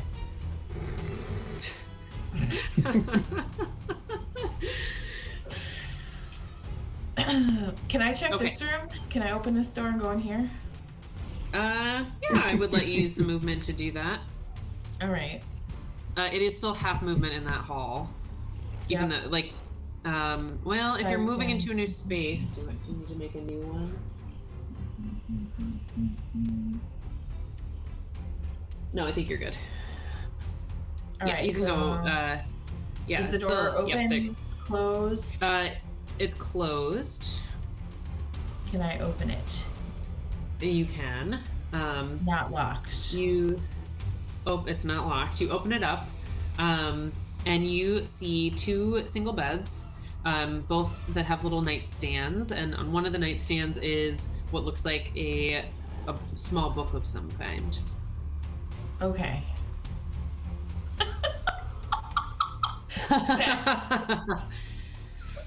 And I believe you still have a little bit of movement. If you would like to go up. Yeah, I will just I'll check out this room and give people some Alright. space. Alrighty.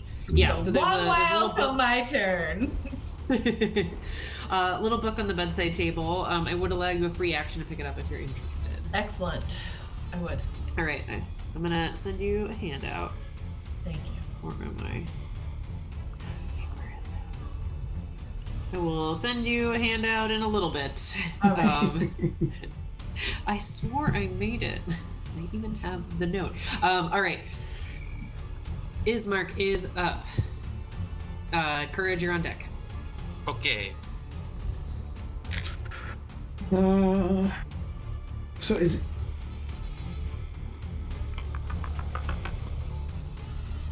Ismark's going to try and move forward. Oh, yeah. Sorry, Elandra, I forgot something.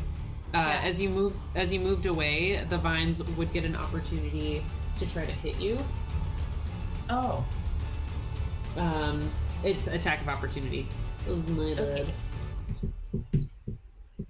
I can just regular attack. Sorry, just a moment.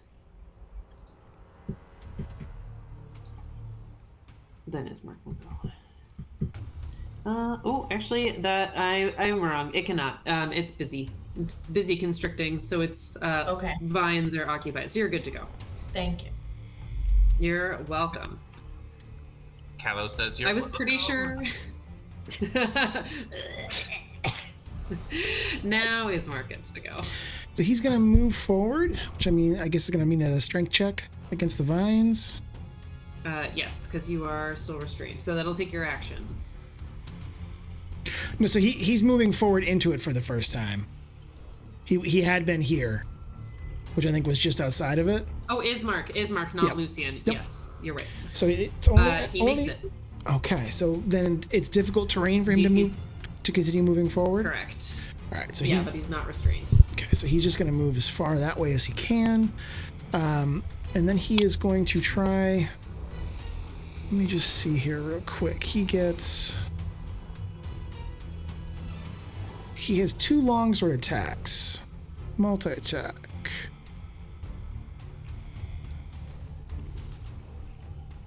So he is going to make 2.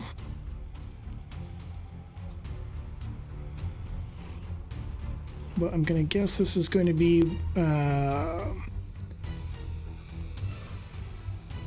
So it's a 20. 20 definitely hits. And that's even with the whatever cover Callow was giving him as a Gnomon meat shield. As a Gnomon meat shield, yes. It has a pretty low AC. Gotcha. And then he gets a second one.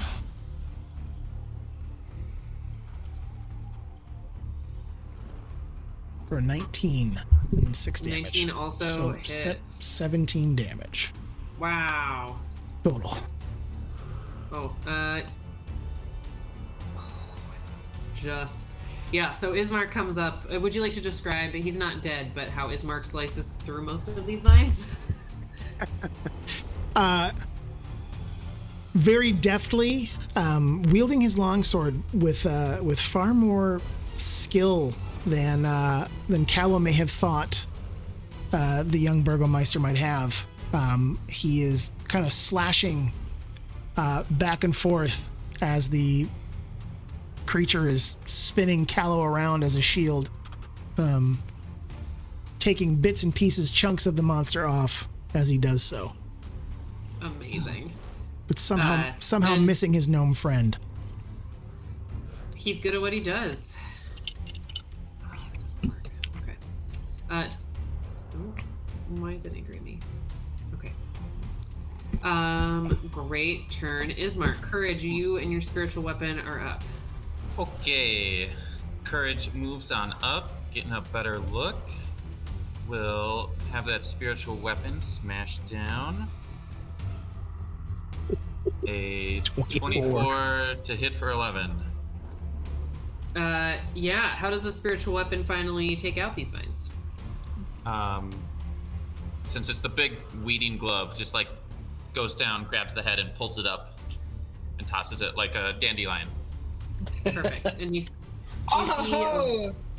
as it pulls it up out of the ground, out of its body, you see coming with its head, it sort of has a root ball almost at the core, and it's covered in this like gross ichor, and it's pulsating slowly.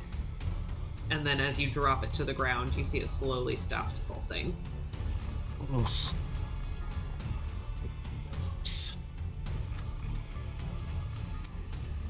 Alright, we're out of initiative. Whew! Congratulations, everybody. Were there 3 druids or 2 druids? At least They knew about 3. Yeah. Okay, thank you. All right. Elandra. Is everyone okay? I hate plants. Yeah. Callow, you drop to the ground, landing in some of the ichor and the vines, which are starting to wither away but are slimy. It's almost like they're decomposing faster, but like when plants are decomposing and are wet and slimy and yellow, it's like that. Squelch into the That's ground. like actually, ugh. For me personally, I hate that. like that when you've let that bag of lettuce go a little too long in the refrigerator and the couple leaves at the bottom are just getting a little too wet. That is exactly right. All right. Well, that could have gone better. Certainly could have gone worse. 2 down. I'm surprised we didn't see this one when we came up this way before. We must have just come down here. We were pretty quiet. All right, should we find the next one?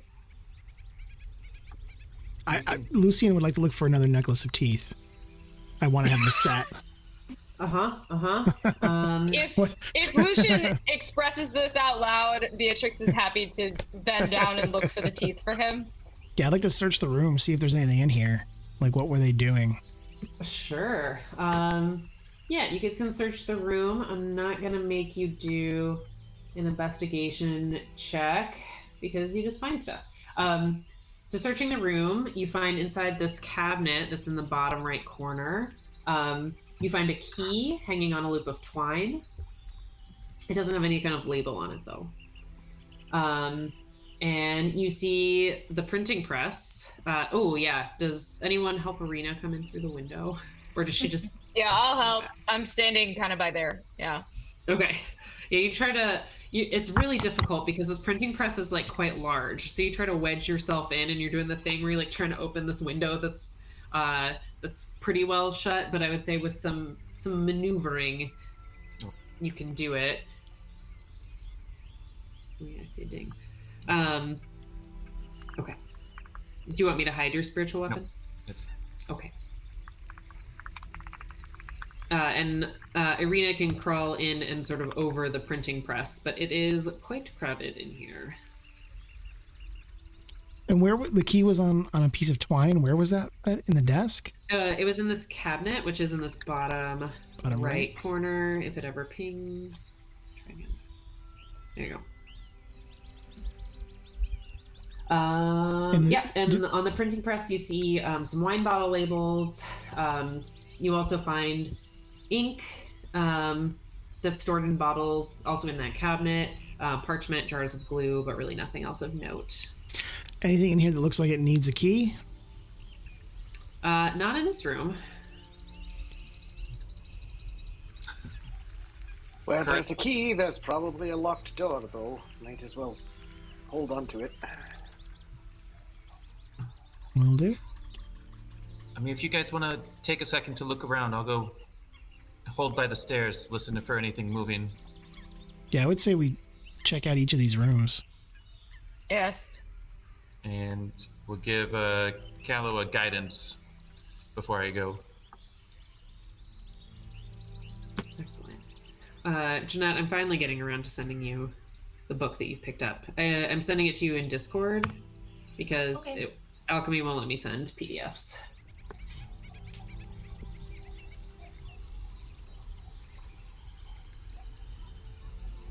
Alrighty.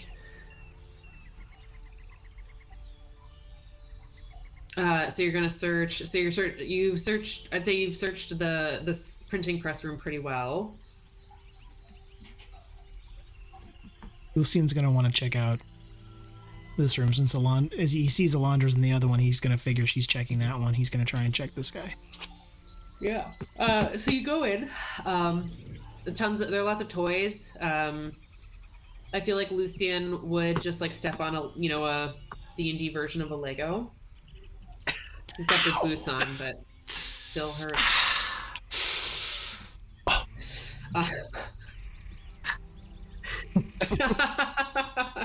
That goes on for a good 5 or 6 minutes.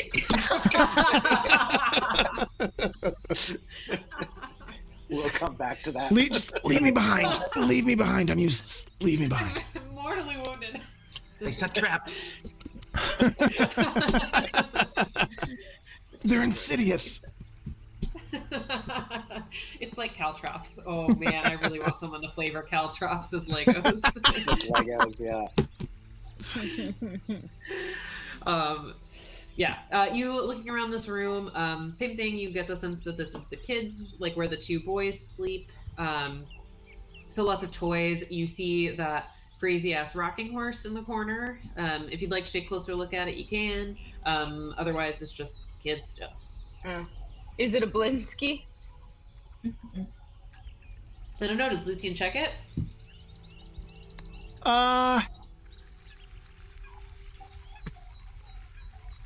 Lucian doesn't really like children, so I think the moment he steps on something and it squeaks at him, he exits. He backs up. All right. I would say he definitely did notice the crazy ass rocking horse, because like you walk in and it is terrifying. You're like, what the fuck is this horse? But yeah, also Legos, they hurt. All right. Anyone? Yeah, I'm gonna walk out with this lovely book / journal and go over to Lucian and be like, hey, you might want to take a peek at this while you're, recovering. Lucian is currently sitting on the floor rubbing one of his feet. This might be a welcome distraction. Courage, what are you doing? Listening for anything coming. Okay, make a perception check. Okay.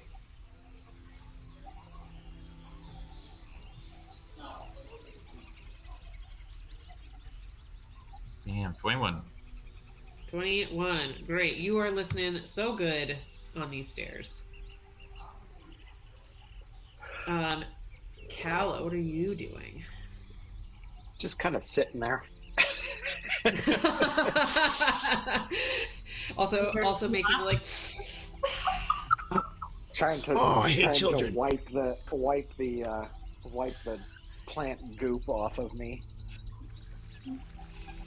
All right, and what's his mark doing? Uh, Oh, I guess we're not in combat. Yeah, he's your problem now. He's my problem now. Ismark is probably trying to help you, Callow. Like, you know, he like picks you up off the ground and is trying to like dust you off is the wrong word. He's like de-sliming you. Elandra, I already did. Oh, thank you. Lucian, you should be able to see the PDF in your in your Discord. Just got it. Excellent. Yeah, and Alchemy won't let me send PDFs on like any format, turns out. I think you've got to load them up into the assets in the universe. I tried uploading it. Oh, in the universe, not then here. Then I think it becomes available to share in game. I don't know. I haven't done a lot with PDFs in the game. I'll play with it more. Yeah, because like I tried adding it as a handout and it didn't work, and then I tried just putting it in the message thing and it didn't work. So, all right, yeah. What are you guys doing now? I would say Courage right now. You don't hear anything, except in the distance you hear the rustling of raven wings. Not like they're coming towards you, just what you heard earlier. Because you rolled a great perception check. Can we check out these other rooms and make sure nothing else is up here? Sure. And this is the top floor. There's no attic or anything above us? Not that you found. Elandra, do you mean this door in front of me? Yes. All right. Yeah, if everyone's done with those rooms, I don't see Beatrix, though. I'm waiting for the doorway to clear. Okay. Maybe we should leave her in there for a little while. She might need a break. Those spiders. Sure. Well, Courage will open the door to this next room. There's a bed in that other room if you want to take a nap.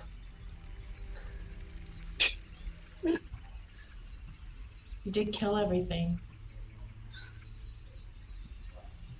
Smelled the hell out of stuff. So you open that door, that Courage, you open this door that's next to you.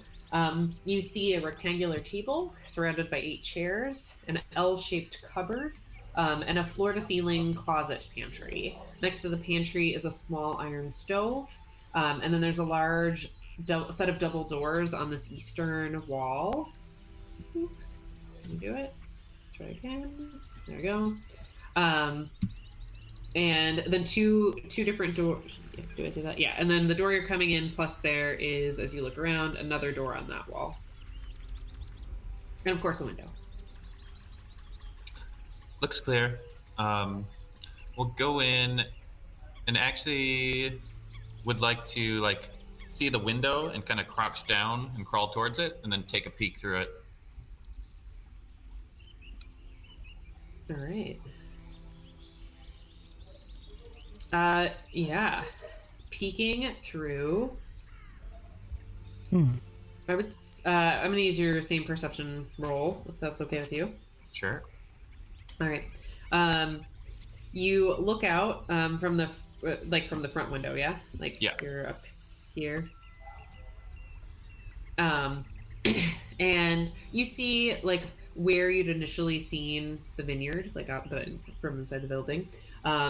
The rows of grapevines, but you can notice from up here, you can see what you would recognize now as various vine and twig blights moving through some of the grapevines in the distance. It's hard to see because it's raining and the windows haven't been kept super spick and span, but you've got an eye for things, so once you see the movement you're like, oh, I know what that is. Okay, but it doesn't look like anything can see us.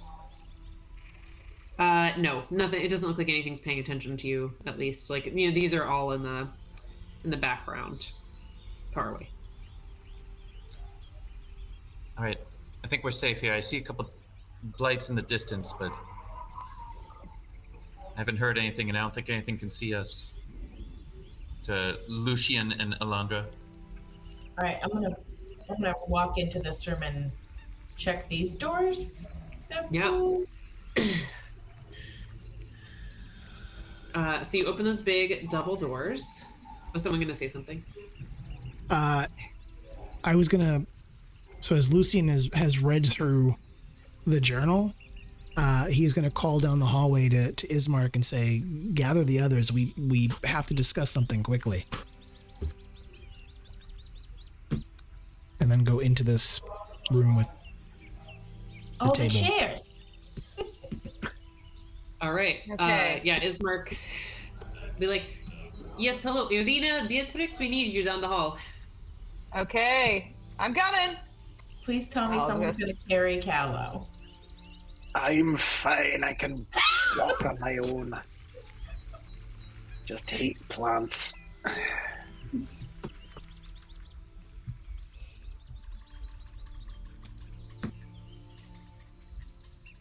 Oh, sorry, Beatrix. You all gather around the table and sit down. Lucian and Courage, Kashmir, at each head of the table. I remain standing. Okay. It's really hard to sit in this armor.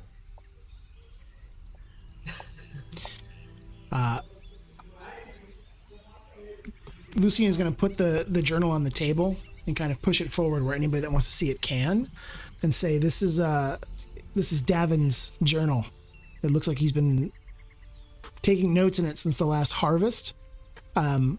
His family was beset, and the winery seems like it's been beset by a series of needle blights that he and his family have had to fight off for quite some time, and that's been causing problems with a reduction in how much they can produce.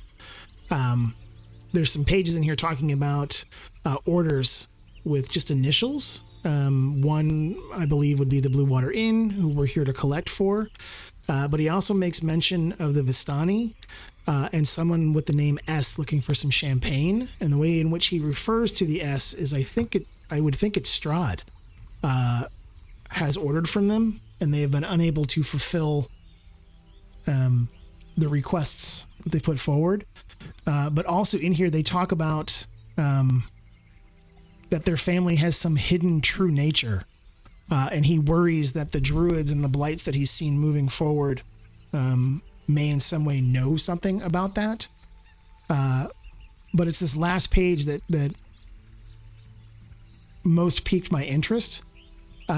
He makes mention of a sacred trust given to them to his family by the Fae, a solemn obligation, as he calls it. And he mentions a hallowed gift that could endanger all of his family, and that it is hidden in an ancient hiding place, untouched, even though the vineyard languishes. And he ends it by saying that his only solace or hope is that whatever that trust, whatever that hidden thing is, remains concealed.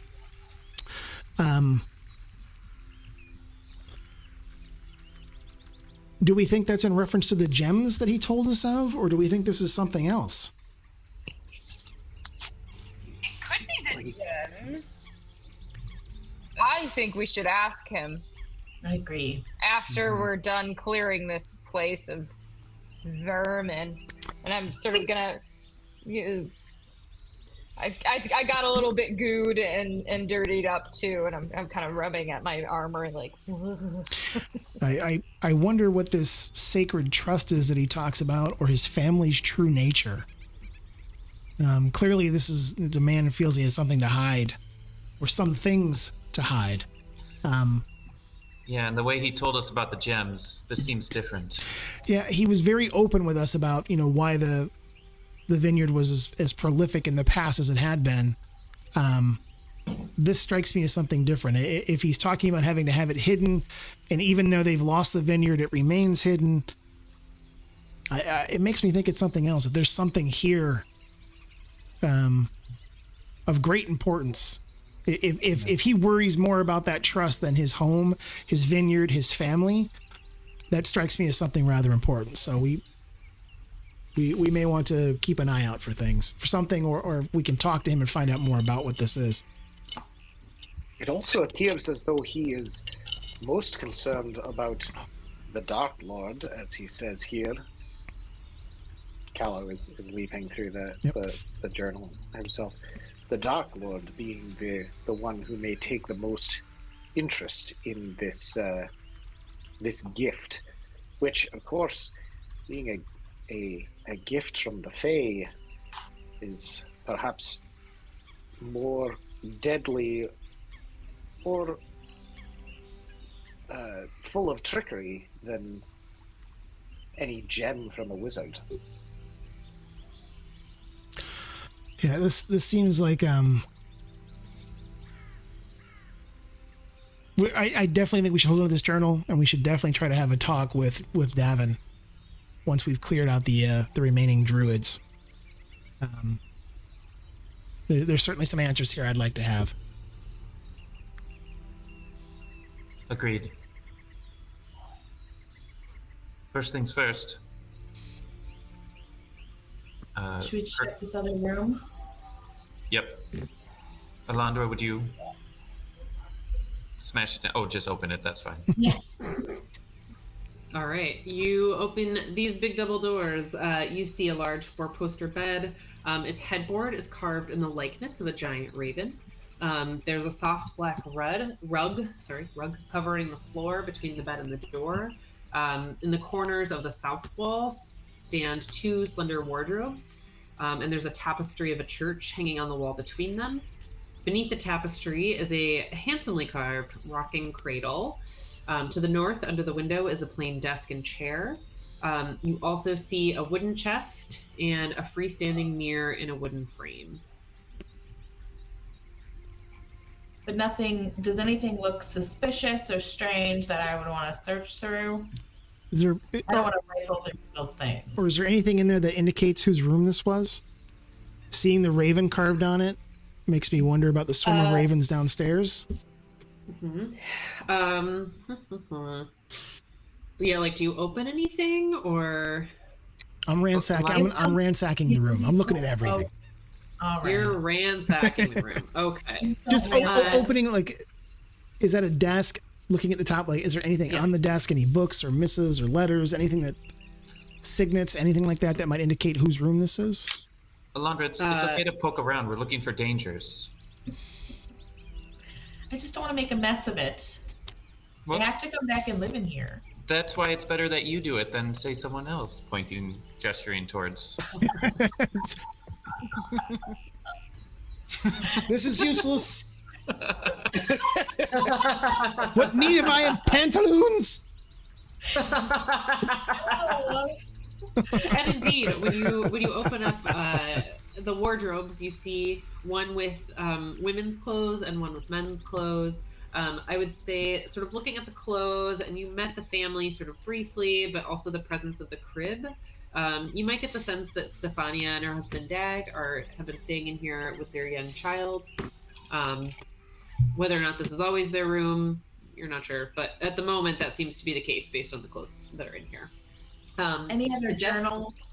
The desk doesn't have any journals, but it does have a manifest recording wine shipments from the past century. Shipments are made to 5 locations labeled as BV, BWI, K, S, and V, but the S only appears in older entries. What was the? What were the BWI? What was the other B one? BV. BV.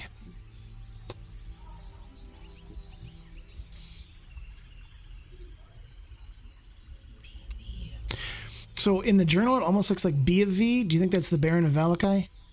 Or Burgermeister of Valakai? Barovia. Or Barovia Village. So like in the journal that M shared, it looks like B of V. It's supposed to match, but you're right. It's BV is the same as B of V. Gotcha. So I'm guessing maybe Burgermeister of Valakai. So BWI, I was thinking is blue water. Maybe it's BWI would be blue. OTV. Ah. So BWI Blue Water Inn, V is Vistani, S is Strahd, based on kind of how the journal reads. Something. K for Kresik. B of the V. BOTV?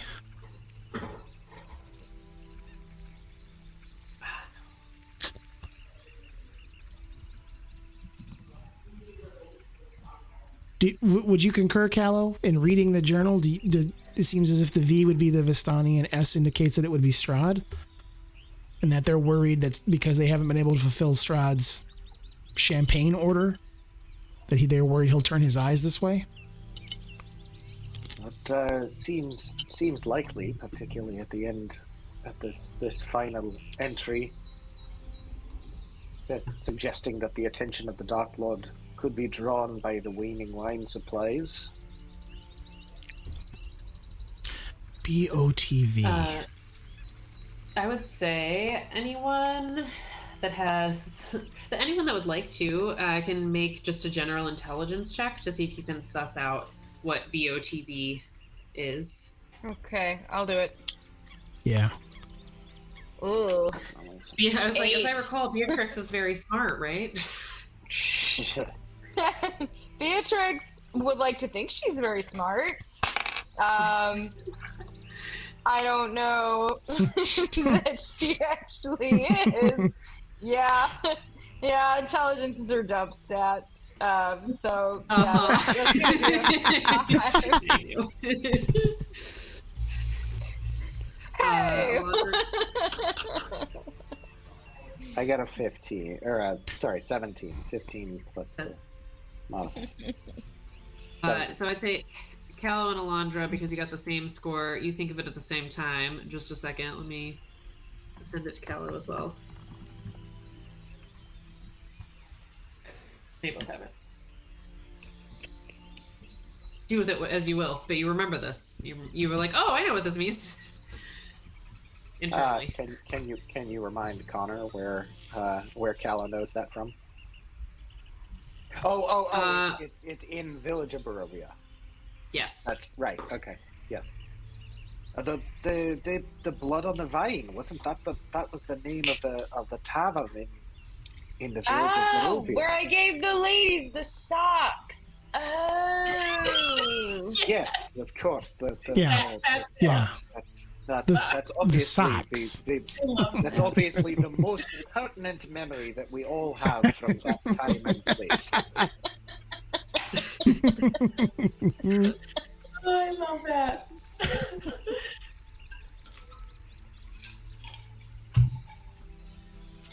Courage wants to check behind the tapestry. You lift it up. It's just a wall. It's nothing. Duh. I mean, you can do an a- investigation check if you want. But... No. You said the tapestry depicted a church. Ooh. Do we recognize? Is it a church that we've seen before? I don't think. No, it isn't a church you've seen before. Emblems of any kind on the church? To which deity might this church be consecrated? It does seem like it is consecrated to Lathander, the Morning Lord. While here, does the mirror reflect Lucian? Just checking. For a friend. Yeah, I mean, if the mirror can show reflections, sure. Well, You see a stunning, pale-skinned, well-coiffed elf. Courage approaches and cleans up her hair a little. All right. Should we check this next hallway that Irina is standing in the doorway Yep. toward? All right. Right. I do want to say, and I'm not trying to encourage it, but there's also a chest in here. It's locked. Oh, Lucian. Oh, let's Got a open it. key. Eldritch Blast! No. No! Let's go carefully when opening chests and boxes and crates, if we recall. Get that thing first. Breakbones. See, Elandra, you do have the instinct. I would like to...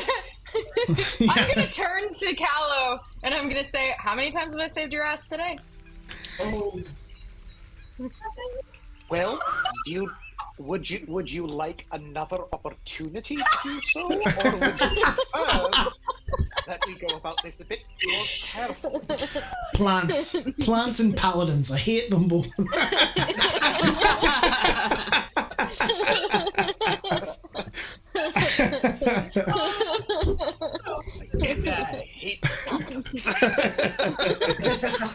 Can I investigate or take a look at the chest, looking for any kind of traps, or does it smell like it's got grave dirt and vampires in it? Like, Yeah, go ahead and make an investigation check.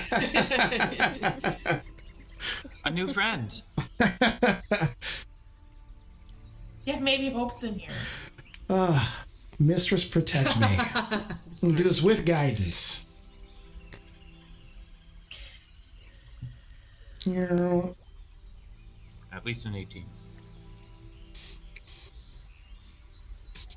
19. 19. Yeah, you carefully investigate this chest, and you're like knocking on the side of it, you're sniffing it. It seems like it's a pretty normal chest. It's heavy. When you jostle it a bit and trying to like get a sense of it, you can hear what sounds like money moving around in it. Oh. Hey, don't jostle my heavy chest. I'm gonna pull out the key on the piece of twine that I found and see if it fits the lock. It does not. It's too big for this lock. With glee, I'm going to Anyone look else find a key?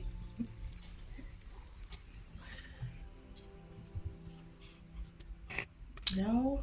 I can You can look around for one if you want. I can try to pick it. I do have thieves' tools. And I am proficient in them. Give a look. Do it. Elandra, do you want to look for a key? No, it's probably around someone's neck.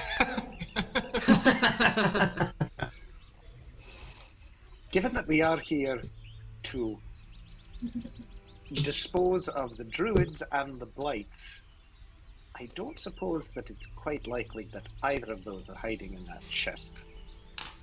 Perhaps better to leave the chest where it is. For once, I agree with you. Let's go. Unless it tells us more about the vast mystery like the journal did. Mm-hmm. But okay. We don't have to take anything in We it. could just take a peek.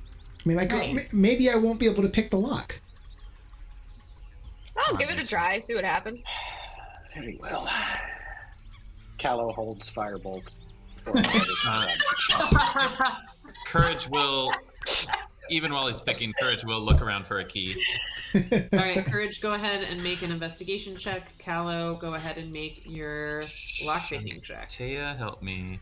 No, Yeah. Lucian is picking the lock. I'm holding fireball to. That's or what fire- I meant. not I'm sorry. I fireball, meant to say firebolt. Lucian. Firebolt. Fireball, explode the room. That's Asked what the room was. I said I cast fireball. That's a 19 investigation. All right. And Lucian, are you lockpicking at the same time? Mistress, don't fail me now. You gambling? Hey! That's even before the guidance. Wow. Wow. All right. So, Courage, as Lucian sort of like gets out his lockpicking tools and gets to work, dang, you bump into the bedpost as you're trying to squeeze past him, and when you hit it, the knob from the top of one of the bedposts falls off, and you go to put it back inside, and you see a small compartment with a key. And as you pull it out, you turn around, and Lucian has unpicked the lock simultaneously. Love it. What's in there? Well, at least we can look at it again now. So Lucian's gonna be like,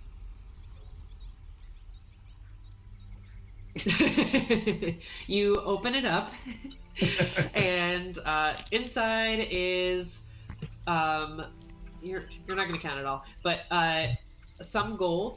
I would guess most of you have more gold than this.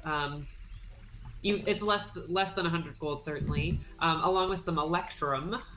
Why in the world they decided to put electrum in this chest, I don't know. because you can't use and it each anywhere of else. those, what? Because you can't use it anywhere else. Can't use it anywhere. And the electrums all have Strahd's portrait on them. That's not unusual here. And like a lot of you see a lot of silver. And Lucian, go ahead and make a perception check for me. See, Elandra, your instincts were right. Key was in here. We'll put it back, replace the knob. You might have to lock it. All right. What kind of Oh, lock good. it? Yeah, great call. Yep, we'll keep it out. All right. So I'll kind of throw back the lid and let everybody see. It's some random coins. It's less even, looks like it's less even than what they'll be paying us for doing the job. No secrets in here, then. Yeah, don't feel like.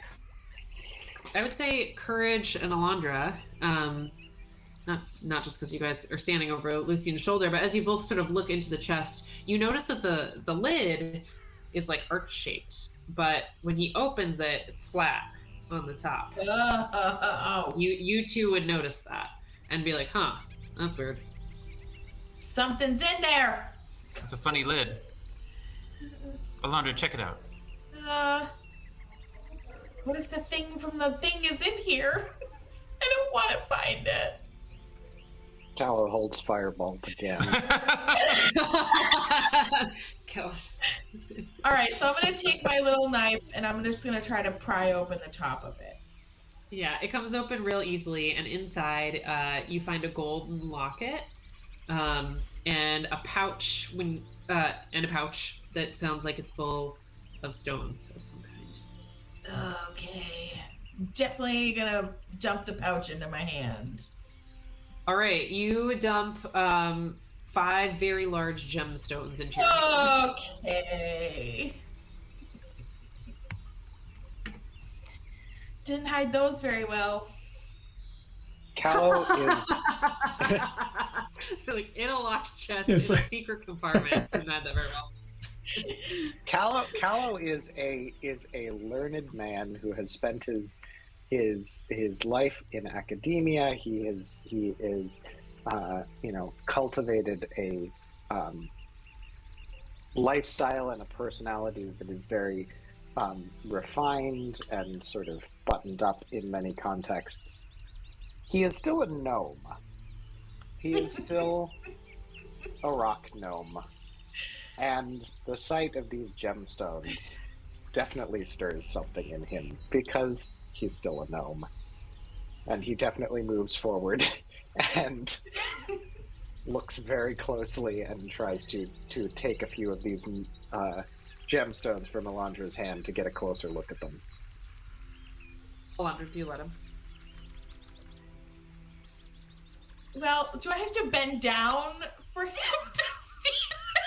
I mean, he's coming over. I'm You're coming just over gonna, and just gonna like come up and swipe and just like right, just like a little child that is coming like on his tippy toes, just can't help wanting to see what you've got there. Yeah, as long as he doesn't like swipe and like try to take all of them. I'm not swiping. I'm just like clearly very interested in picking up one and taking a look at it. What are these? What are they? It is a mix of gems. There we go. You've got some turquoise. You've got some lapis lazuli, an emerald, a ruby. In total, you, being a fine learned gnome, as you are, you would guess that the pouch total has about 50 gold pieces worth of gemstones in it. How much were they going to pay us? 100 gold pieces. No, but you see that the value in these gems far exceeds the monetary equivalent of them. They are exquisite objects, as you can all see. Just marvels of nature that created these crystalline structures of many instances. Look here, the color of this lapis. It is unmatched, unparalleled anywhere in nature. You will never be able to find a blue quite like this anywhere else. So plants no, rocks yes. Right, that's where we're at for sure. Well, but can you not see the beauty in these gemstones? I can't see anything because you're clutching onto it too tight with your hot little hands. Elandra, what's in the locket? Good call. And I'd also like to cast Detect Magic just to see if there's any magic associated with these gemstones. Sure. You cast Detect Magic. How long does that take? Is that... I can't remember if that one takes a while. Only if ritual cast, I think. Okay, otherwise it's normal. Alright, you cast Detect Magic. It'll take 10 minutes if you don't want to use the spell slot. I'll use a spell and... slot. Sorry? Did you say if I don't use the spell slot? Yeah, so you can also... I don't know if we ever explained. You can do ritual casting for some spells. For a few different classes, which means that if you take the time to do it, which in this case is 10 minutes, you can cast it without using a spell slot. But if you want to cast it like instantly, then you have to use a spell slot. I'll use a spell We can slot. wait 10 minutes. Or, No, I don't think we should. Just I don't keep either. moving. Yeah. That's like All right. a horse ride worth. That's so long. I'll use a spell slot and cast it. Yeah, you don't get any magical pings off the gemstones or anything else in the room, just the whatever magical items your companions have, if any. Okay. So the locket, if I open the locket... You open the locket, and inside is a painted portrait of a beautiful woman. And on the other side from the portrait, you see engraved is the name Angelica. Eliza. Okay, I had to.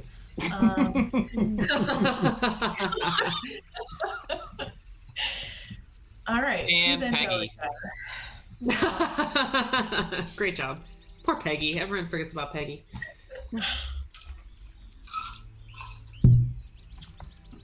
Well, maybe we can negotiate. We get paid in these stones, Callow. Yeah. You want to take them with us? I appreciate your passion. Well, let's put them back for now. Yes, we ought to put them back. It's not exactly within the purview of our assignment here to be rifling through this chest. I do wonder, however, given that the chest itself was locked, full of valuable gold coins, which of course explains why it would be locked, and yet within it a separate compartment hiding these things, which appear on the surface to be of less monetary value than the coins within. However, they had been concealed with much greater care. I wondered indeed if this may be related to that mysterious gift, that fey gift alluded to in the journal. Yeah. Is there any of you able to determine whether or not these items have some sort of fey provenance? Well, Elandra's just detected magic and didn't see anything. I don't know if there's any other way to tell. We could always ask them once we're done. Maybe they'll be so grateful they'll just tell us. You're right. I'll Yeah. ask the stones. Stones, are you Fae related? Oh, you asked the family. Yep, that makes Ask more the sense. family. I knew. I was joking. That was a joke. So you Lucian be very, casts very roll. careful with her.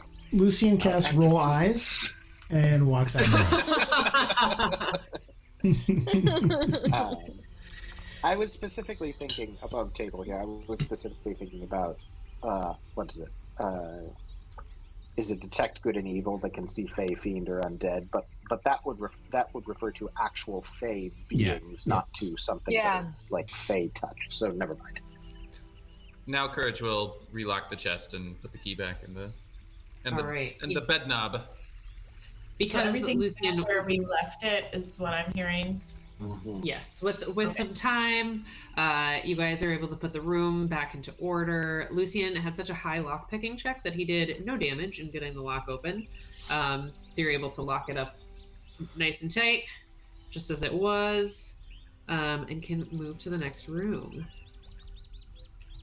Should we choose?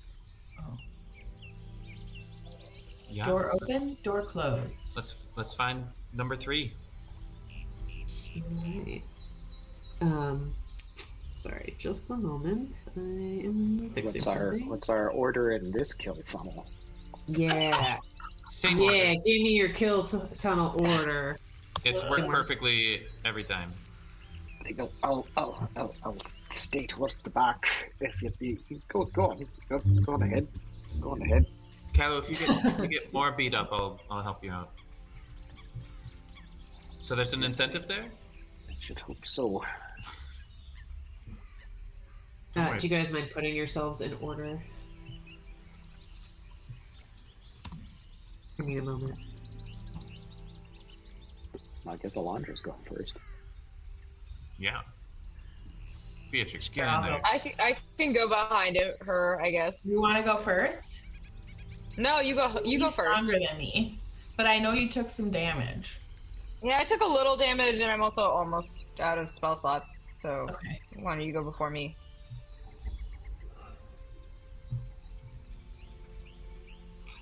I have one more that I can use on the druid, but Callow, do you want me to get up there behind Lucian, or?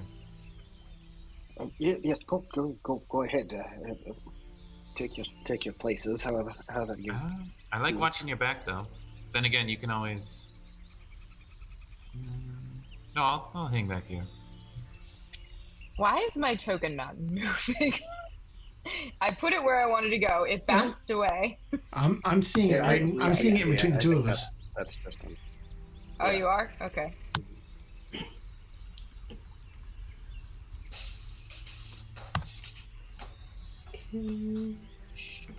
Oh, oops. No. You just have a one. All right, I'm going to wing the rest of it. Okay, not the... Sorry.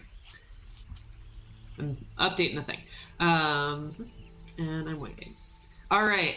Elandra, do you listen at the door? I'm going to assume that this is, in fact, your order, so... Yeah, I will listen at the door. Are we still in... Do we still have Pass Without Trace? I'd say so. Okay. Tail end. How long does that last? An hour? An hour? Yeah. Yeah. Yeah, definitely. We haven't been here for an hour. All right. Yeah. Man, that's wild, because, like, lots has happened. Lot has happened. I mean, the combat was only 30 seconds. It was only 2 rounds of combat in each combat. Yeah. So wild how that works. Yeah, you moving up the stairs and stuff. You still have some time on Pass Without Trace. Elandra, listening at the door, you hear what sounds like wood creaking in the other room. Wood creaking. Is it loud? Not especially, but you can hear it. I'm gonna, whisper back that I do hear something and to get ready. Okay, I'll whisper back the same.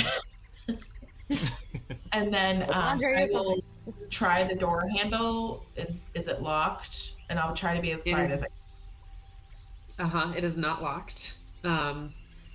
Go ahead and make a stealth check.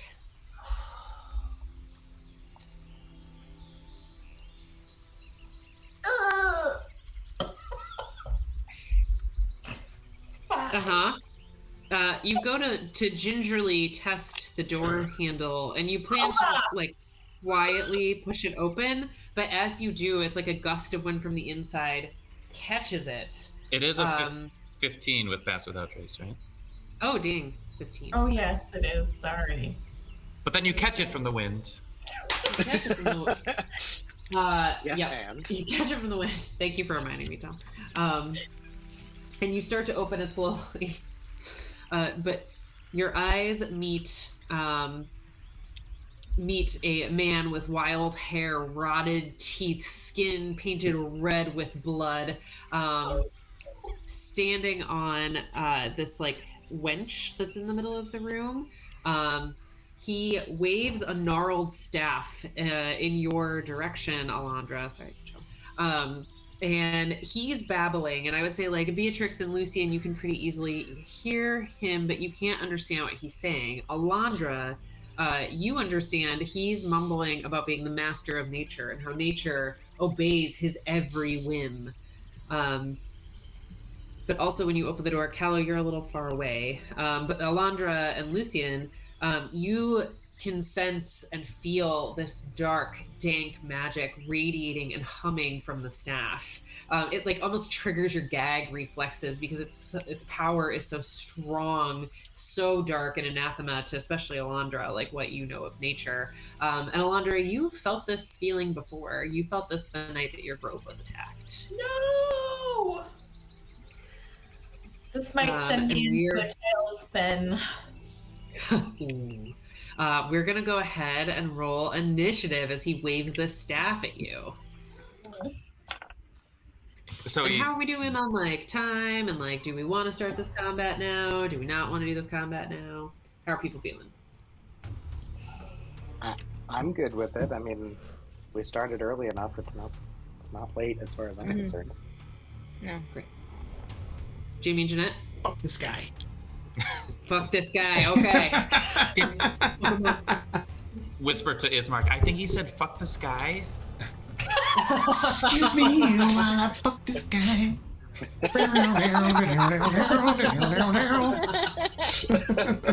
Yeah, Maybe you should be in the first position. Ugh. Now you're there. I'm gonna use telepathic shove to push Elandra into the room. Wow. And mage hand to Well, I close don't the know. door. Right now, Elandra's pretty high up in initiative. God, I love that. I love that both times the person that opened the door got the highest initiative. That makes me very happy.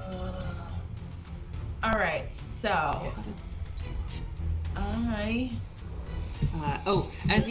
I should say, as you open the door and he's like, he points the staff at you, and what he's gonna do? Where's what he's gonna do? Why does that say Druid 4? Yeah. Why does that say Druid 4? That's interesting. Ah, Forget you guys can see the names as well. oh dear. He casts a spell at you, Elandra. I mean, Go ahead, sorry. you're not going to have a basement and not have a druid in it, so this can't be the Right. last one. Look, they were fleeing from the house. They tried to be realistic about, like, this is how many we saw, but, like, ooh. Yeah. No, our contract said we only kill 3 druids. This one, and we're done. Done. He uses the staff and points it at you. Go ahead and make, oh god, I don't know what that was. A Constitution saving throw. Turned her into a newt. that's terrible. Oh dear. What'd you roll? 6.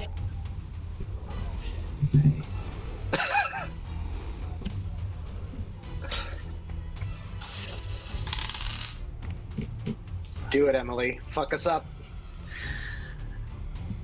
Uh-huh. You guys have been Yeah. having such an easy time. Well, I don't know, that depends. Oh, Oh fuck, except I forgot my number.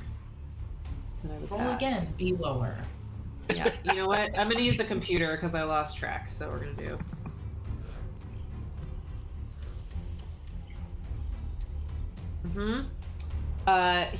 So this wave of necromantic energy hits you as you open the door. Oh god, it makes me so sad. And he does 39 points of damage. I'm dead. Well, you're not like dead, right? You're just unconscious. I mean, I have 33 hit points. Okay. Right. So you're just unconscious. If it had done 66 points of damage, then yes, you would be So dead. I've never heard that before. So what does that mean? So falling unconscious means they can bring you back up. You're just like really hurt is the idea. So go ahead, Okay. Jamie. I was gonna say you're gonna basically fall right to the ground where you're at, and on your turn you're gonna roll saving throws, death throws. Okay. So How do I do with that? So what that'll look like, and you're gonna do your first one on your first turn here. He got a surprise round because you guys were in the other room. Here, not your fault. You're gonna roll a d20, just a straight d20, and 10 and above, you have a successful throw. If it's below a 10, it's a failed save. Once you hit 3 of either one, so if you hit 3 successful, you get to stop making death saving throws, and you're just stable at 0. If you roll a natural 20 at any point, you actually pop up with 1 hit point. If you hit 3 failed saves, then you die. But people can bring you back before that happens. And a natural 1 is it's 2 fails. failed. Failed. Yeah. Okay. And you can use inspiration. If you have an inspiration point and you roll below a 10, you can use that to re-roll if you want. So Sure. All of that. Yeah. great. We'll go over it again. That's the big picture. So go ahead and roll just a straight d20. Oh god, that was much better. There's if you do set your D&D Beyond character to 0 hit points, by the way, you'll have the option to roll death saves. 19, nice. All right, so you've done okay. Yeah. 1 successful saving throw. Great job. Nice job. So Beatrix and Lucian, you guys see this wave of It's that same dark, like muddy, it's like, I call it baby poop green, color that the vine blight was on the inside. You see a wave of energy that's that same color knock into Elandra, and she crumples to the floor. Callow, I guess you can hear it from the other room. Would Beatrix or Lucian like scream or anything when this happens? Yeah, I think I'd yell. Okay, so you hear a yelp. Callow, you're up. Oh, wonderful. Sounds like it's not another peaceful dining room on the other side of that door.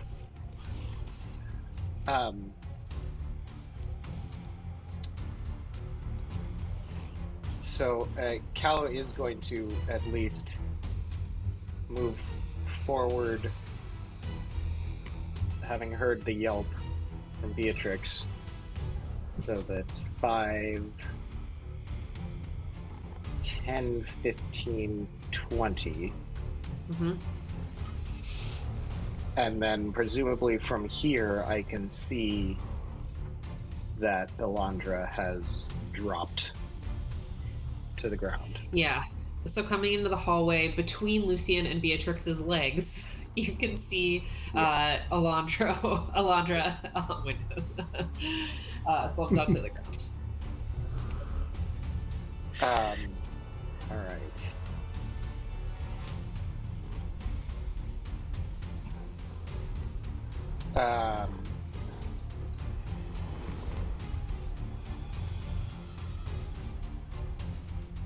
So Callow will see that.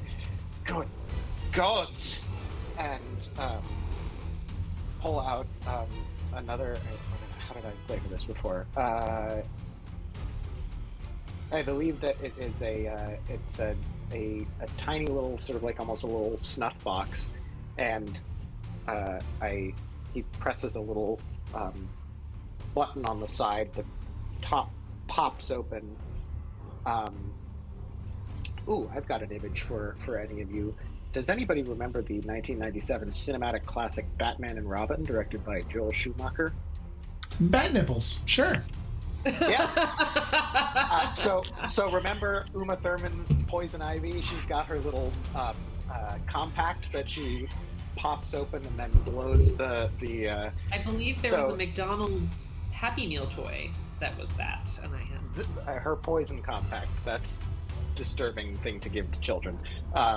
So he presses the sides of this little snuff box. The top pops open just like Poison Ivy's little compact, and he whispers something, a word into that, and then a puff of green energy comes from the box at his word, and will settle onto Elandra, and that is going to be healing word.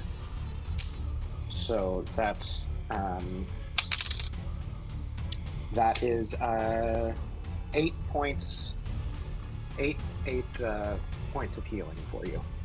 So you are back. Elandra, you're pop back up. Callow, anything else you'd like to do on your turn?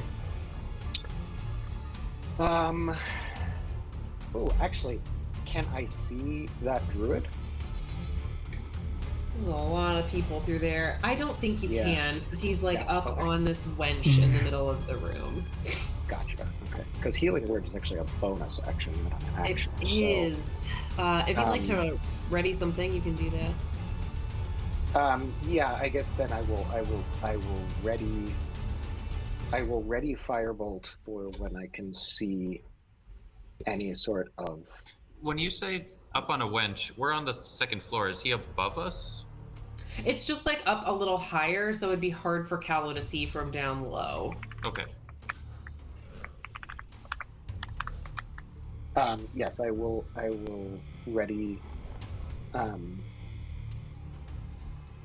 Firebolt for when I can see any sort of, because like obviously something attacked Elandra, so there's some threat in there. Even if I can't see it, I know it has to be there. So I will ready firebolt. All right. It is the druid's turn.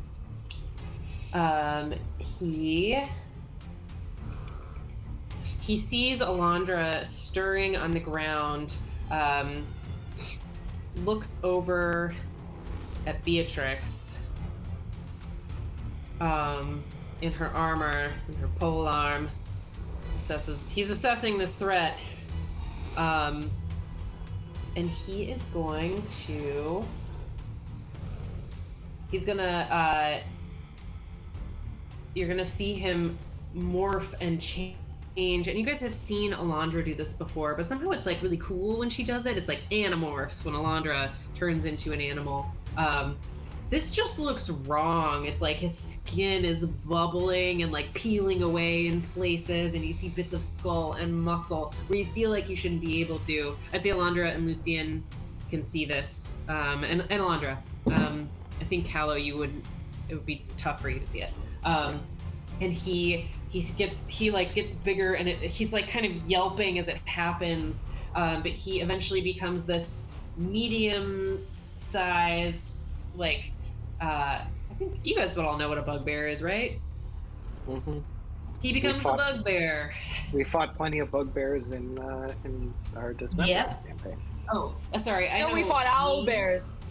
Oh no! We also fought bugbears. No, bugbears too. Oh, yeah. We did. Yeah. We don't just know what bugbears look like. We know what bugbear dicks look like. That's true. We do. No, I know. We I know that you mean our characters. The characters. You're right. So you see him become a bugbear, and he jumps down through this hole in the floor, and you hear him hit the barrels. And he vanishes out of sight for the time being. So that was his turn. Lucian, what are you gonna do? And Ismark is up, so you get to have super turn. Why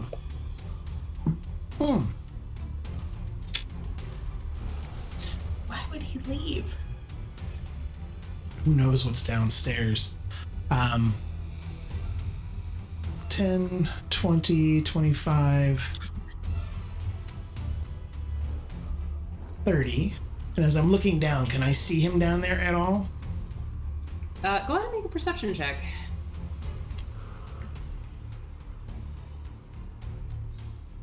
Nothing's where I remember it being.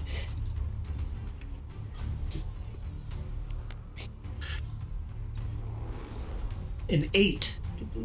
An 8. Yay. You look down and you see the same wagon with barrels loaded onto it that you'd seen. You guys can actually go in there.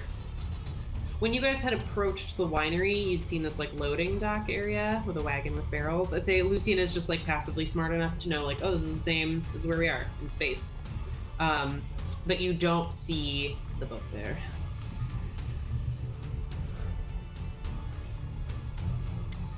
I'm gonna cast my form of dread. All right. If we're all changing forms, let's go for it. So that's going to be 7 temporary hit points.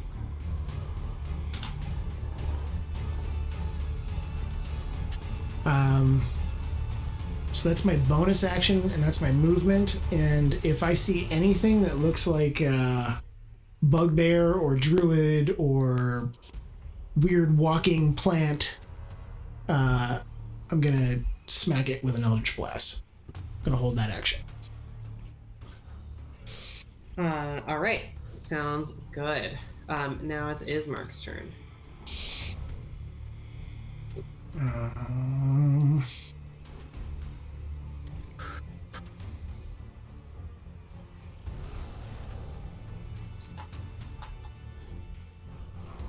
He could get to...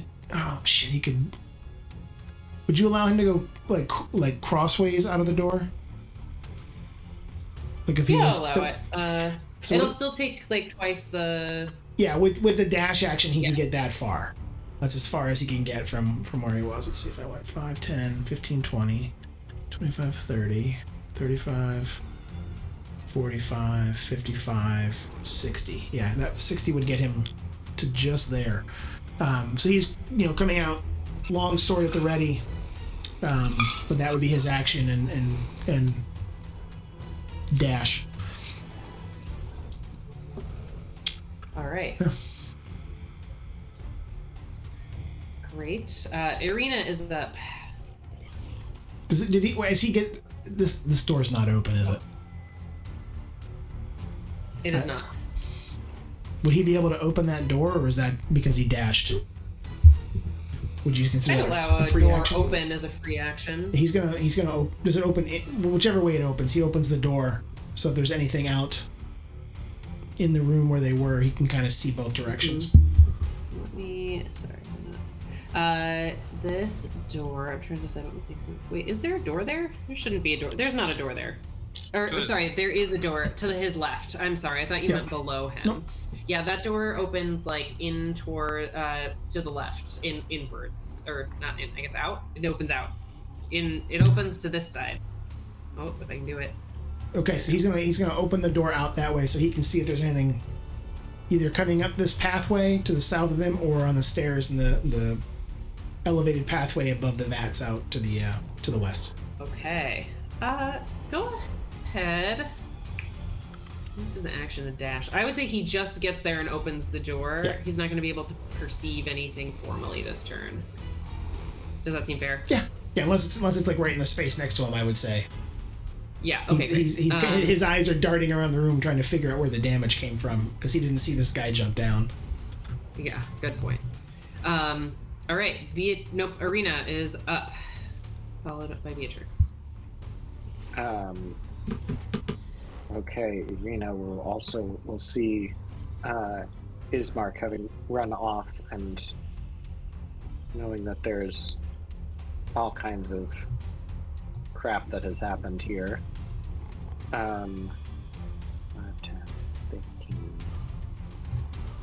25.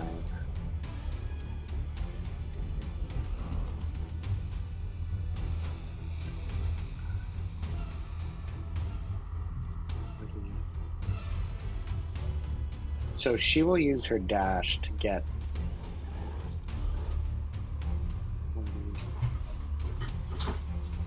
50, 55. So she will use her dash to come and get around this side, so she's near Ismark. Okay.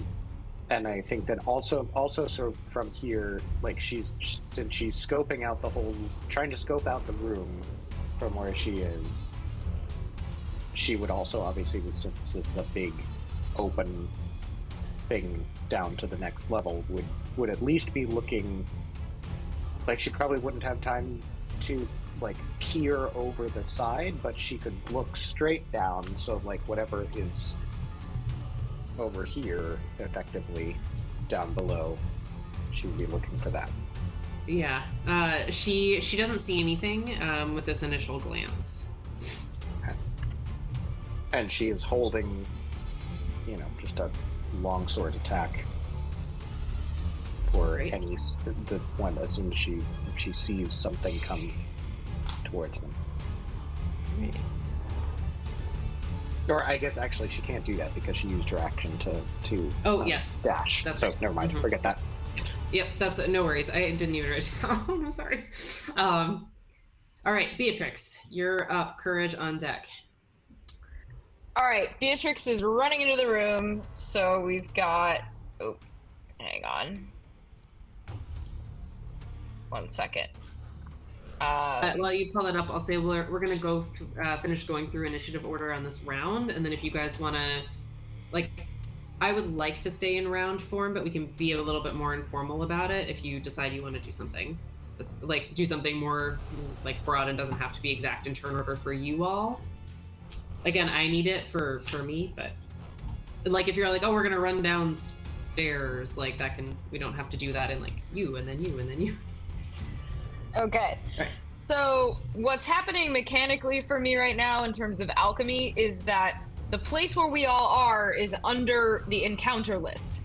And I am having a very difficult time Moving it. moving it. So we'll say Beatrix runs into the room.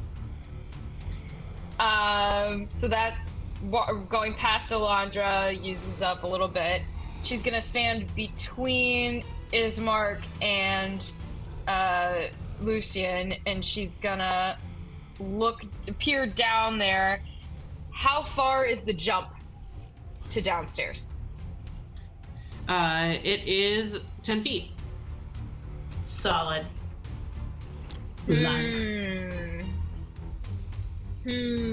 Are we gonna I mean, have the amazing One flying could paladin? Does it one look? could do a barrel roll. Does it look like as Beatrix comes running out? How clear is it that she's thinking about this jump?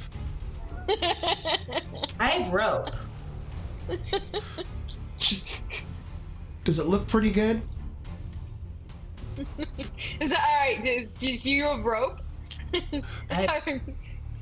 Do you volunteer that? Well, Okay, you know would, what? Would Beatrix wait for rope? I was gonna put a weird clawed hand on you and be like, "Mistress be with you. Enjoy the jump. Have some guidance." I don't know. I mean, 10 feet is a long way in armor. No matter how athletic you are, you're gonna take some damage. How long are your weird arms, Lucian? They're Don't you not. have, They're not. They're not 10 longer feet. limb things? They're not 10 But feet. couldn't you like give her some space? Can I You know suggest what? something that could be really cool? Yes. What? There's a winch. Oh. Jump, grab. Indiana Jones it on down. All right, I could do that. Can I You don't ride the have to, winch? but I'm just saying you could grab the. Can I ride the winch down? Yeah, that seems like fun. I love it. Let me see what the exact text on the winch is. I assume there's a railing around this opening. Yes, there is. It's a low railing, like a foot and a half. Yeah.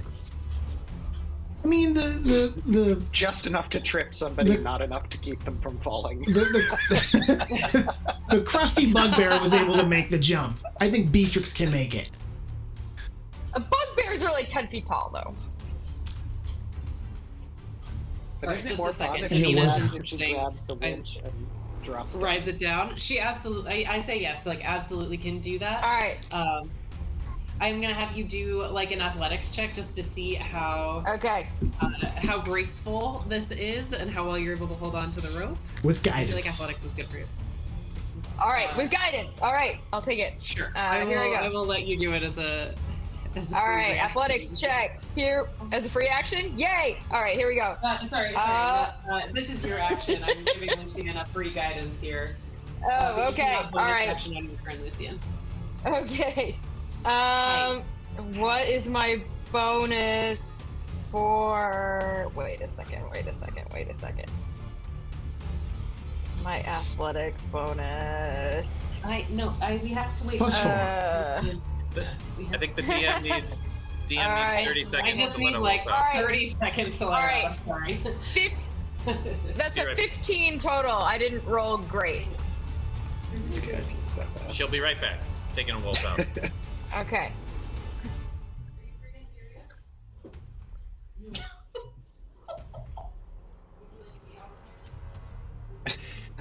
I thought I just heard her say, "Are you freaking serious?"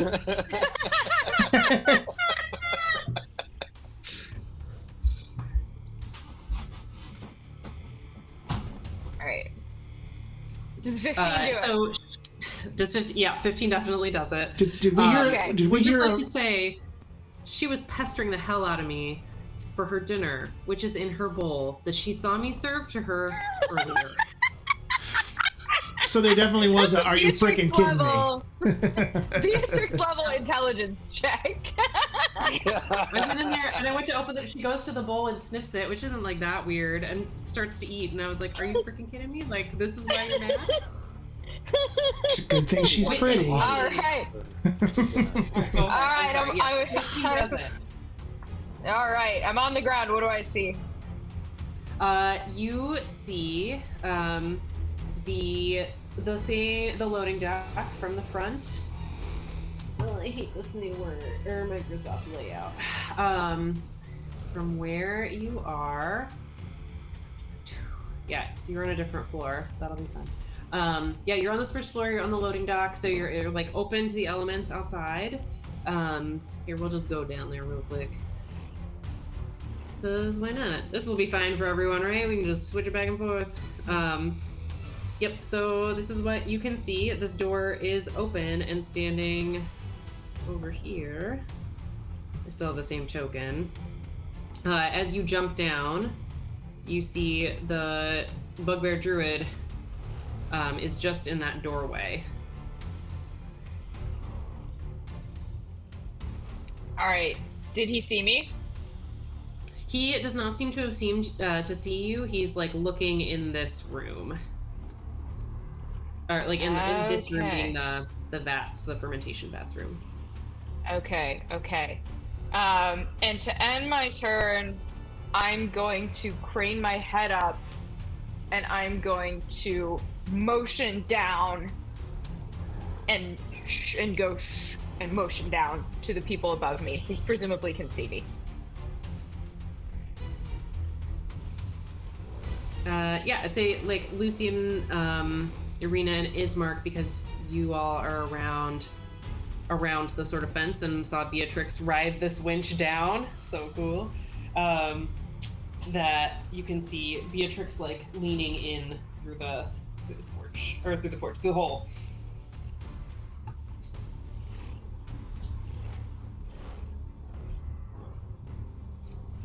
Yeah. And Courage, you are up.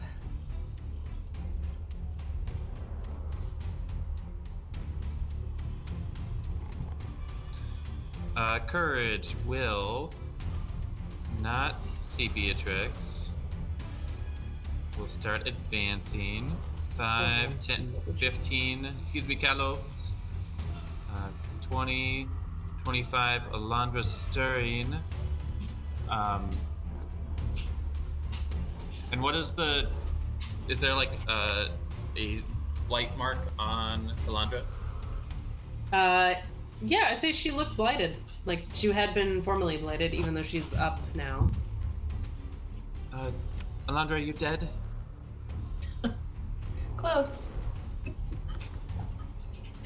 Not dead. Not yet. Thanks, Callow. Alright, let's keep it that way. We'll cast a...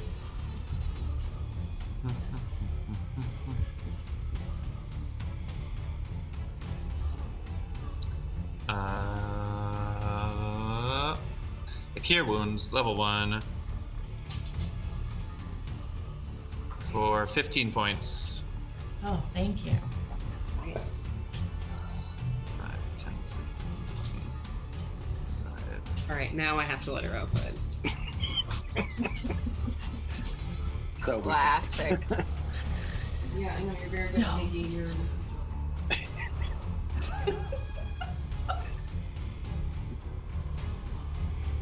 Oh my god. Oh, she's so funny.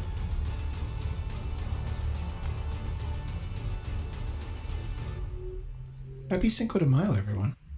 Cinco de Mayo. Oh, yeah. Cinco de Mayo.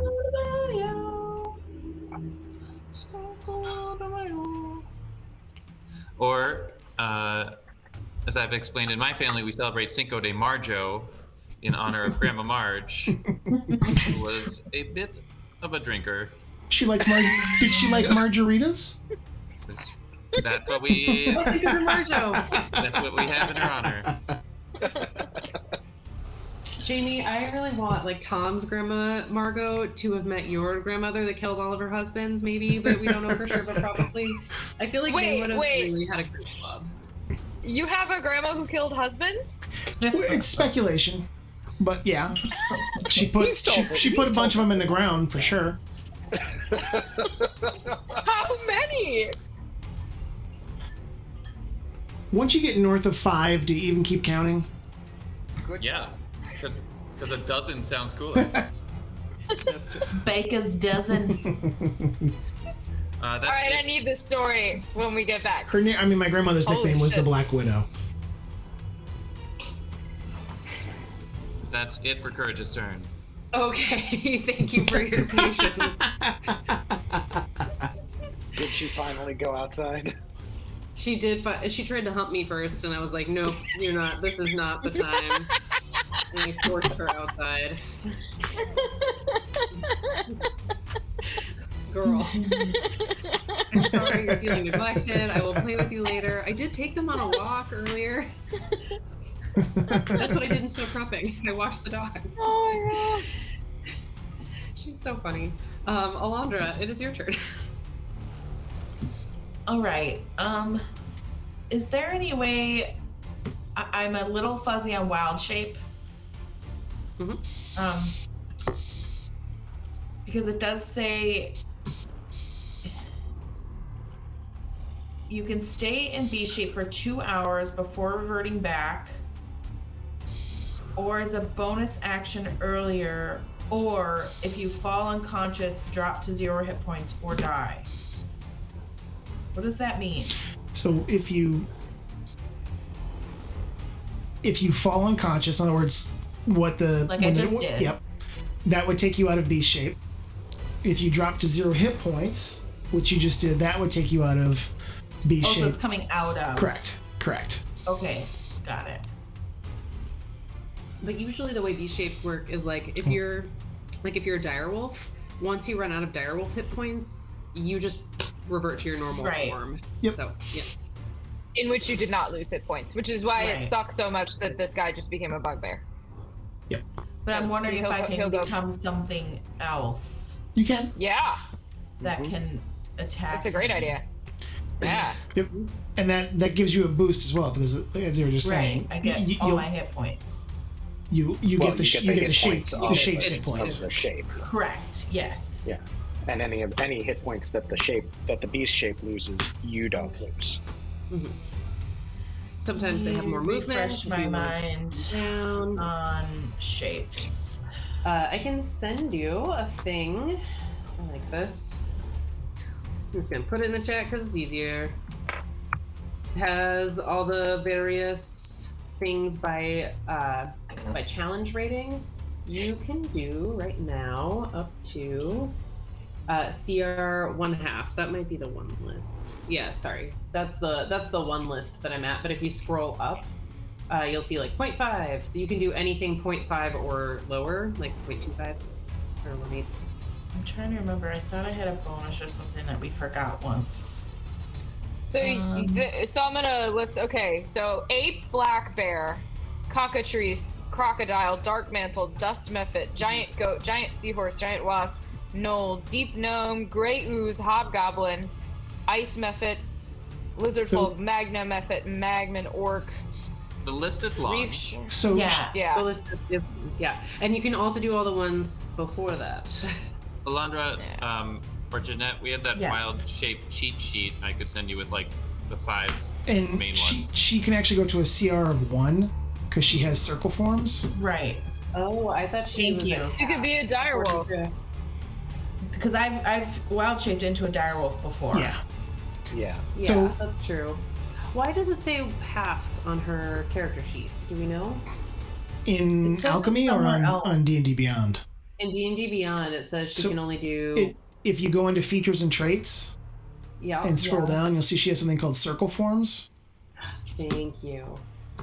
Yeah, we did There we it had this is. conversation before. Yeah, And I that's think what I last was time I wondering. was on the opposite side of it. I think Tom was the one that found the Yeah. correct number. Okay. That's the So you can be a Okay. direwolf. You can be Yeah. a direwolf. I was like, I know she can be a direwolf. Why is this? Bear. Or you could be a bugbear. Giant octopus. Make it weird. Tom's been pushing for the giant octopus. Well, once you're in the right position, it's great. To Yeah. chase, it's not so good. Use anything as an octopus. Well, maybe, but A Technically- direwolf's great for speed. Giant hyenas up there. Yeah. So Hyenas look- are wicked. Looking at that, you could transform into a bugbear as well, and you just saw Right. one. So you, the rule that you have to be able to, you have to have seen the monster you Yeah. transform into. right. Mm-hmm. I But could do it. a direwolf's bigger and stronger, though. Or faster, at least. Are. Okay. That's what I'm Yeah, trying you to need a decide. better It's like movement. what's better. Yeah. Yeah, would Elandra be like, I'll become that thing, or would Elandra be like, I will become this thing that I'm familiar with? That's bigger. That's bigger. That's bigger, faster. Does it have more hit points? God, it's wild to me direwolves are bigger than bugbears. I would go direwolf just because you also get pack tactics. All right, so I will transform into a direwolf, but I think I might want to wait till I'm down. Like, if I can get Well, the down. direwolf Is much faster. has, Yeah, and you're less likely to get hurt coming down. Okay, that's right. I would do it first. okay, so I will wild shape and haul my ass down there and chase All that right. motherfucker. I think I can give you a... Don't ever let my dad listen to these recordings. Yeah. Can we describe it that as you're laying there, first your legs and Yeah. your hands and feet change into paws, and then on Yeah. all four, you start running on all four as the rest of you catches up? Oh, that's dope. Yeah. Yeah. Can we get an awesome howl as you jump down the hole? No. I'm not gonna do that. Yeah. Like Miles.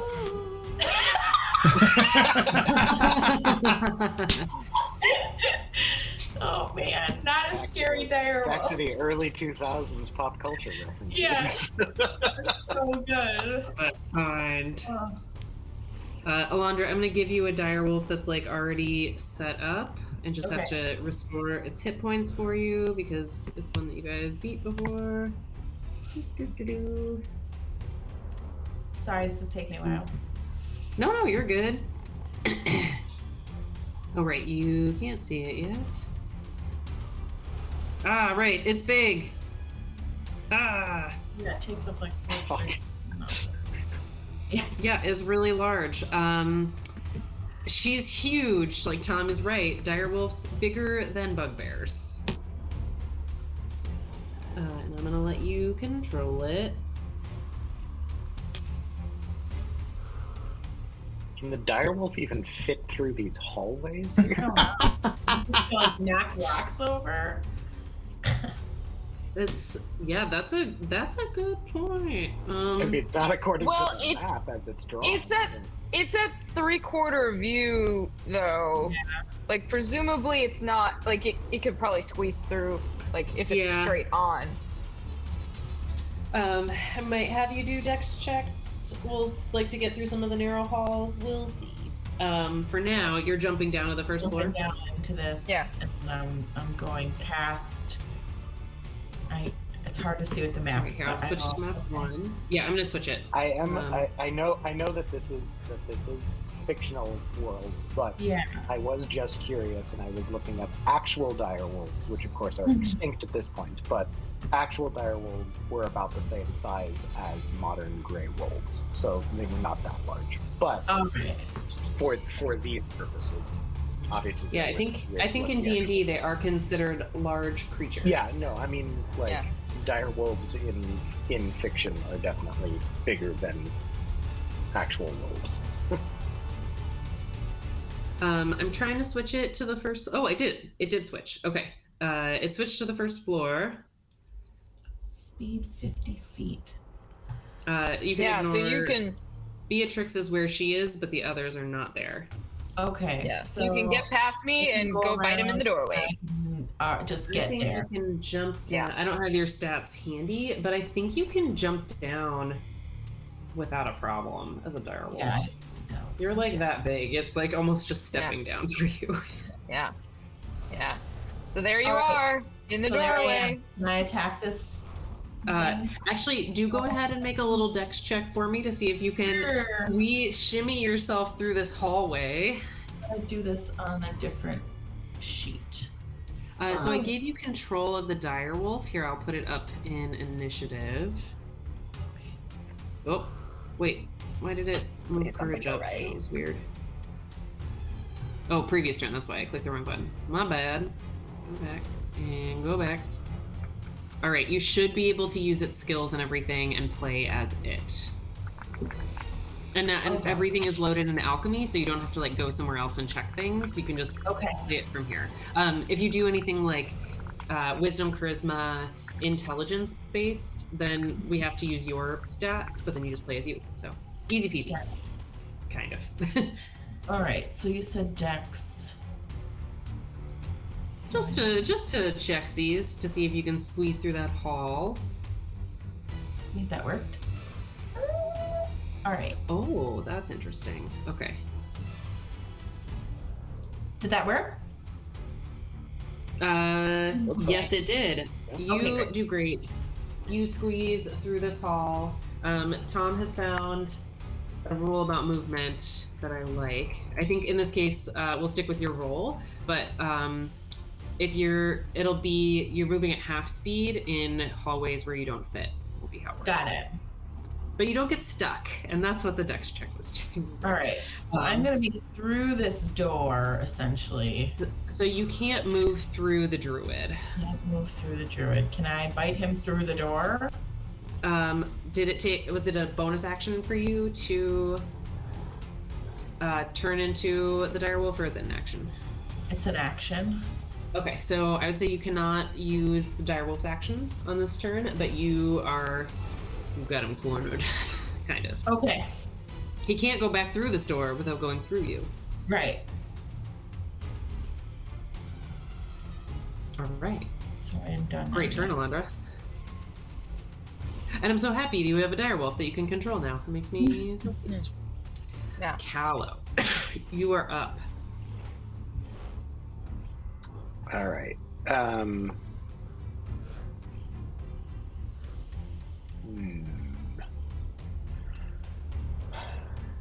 Can we go back to the?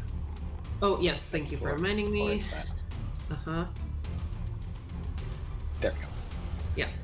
I don't know if alchemy fixed this, but it's been much better. The map switching. Yeah, it doesn't seem to be. Yeah. So Beatrix is on the first floor, so she is not. Beatrix is on the first floor. I think I might be able to hide her token.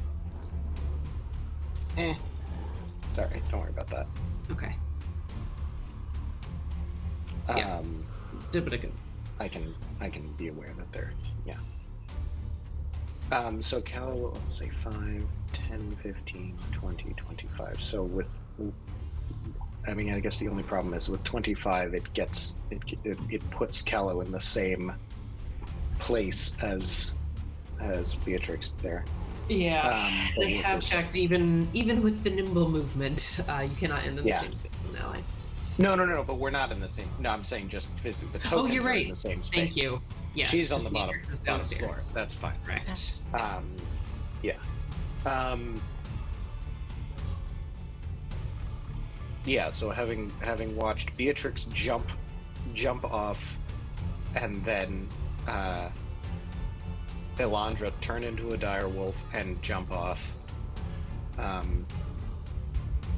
Callow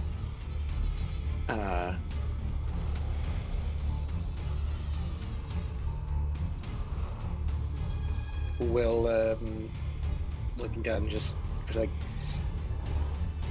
I can't let them charge into battle on their own.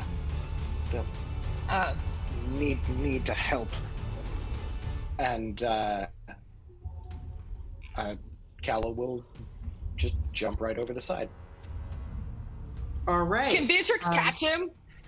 And as he goes, smash a bottle onto him, which casts Featherfall. There we go.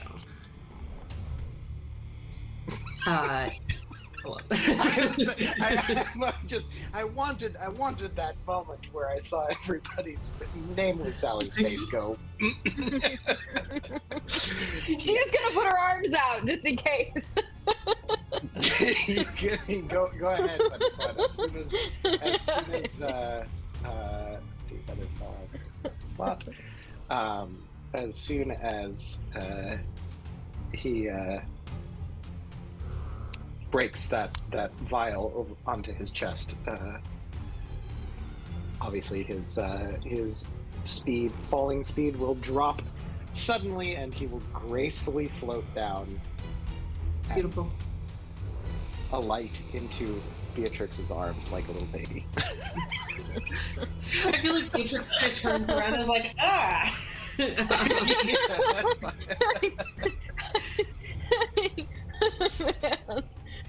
So is Ismark looking into the upper level of that room? Yeah. That the bugbear is in? Yeah, so okay. So that's another way in there. Yeah, there's the walkway that goes along the top. Starts like right there. But from there, he wouldn't be able to actually see the bugbear. No, correct, because he's under the balcony. I might be able to hear the bugbear and Elandra tussling, but I can't see him down there. Correct. So, from where Callow is now, on the first floor, how,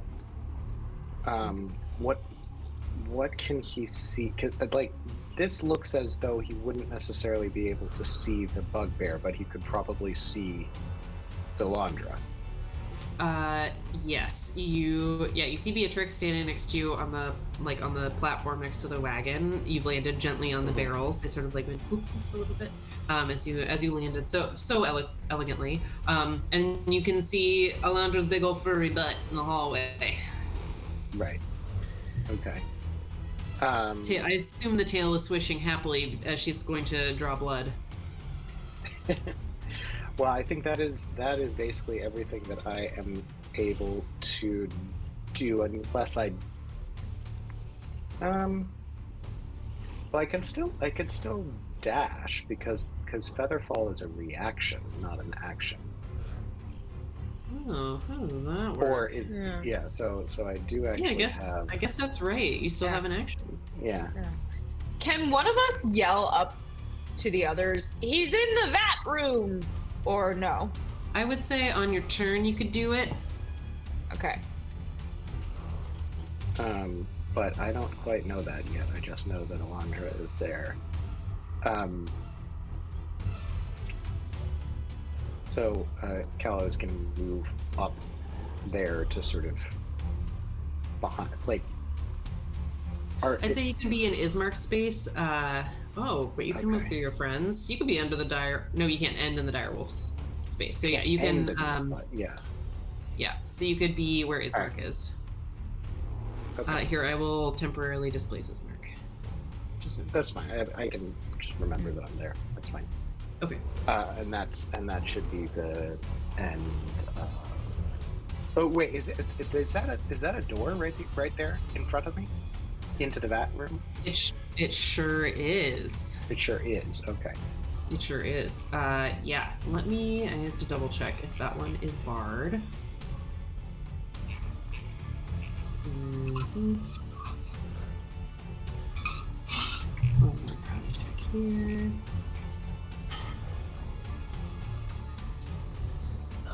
Really? That's what I did to myself? Come on, Emily. Come on past, Emily. What are you doing?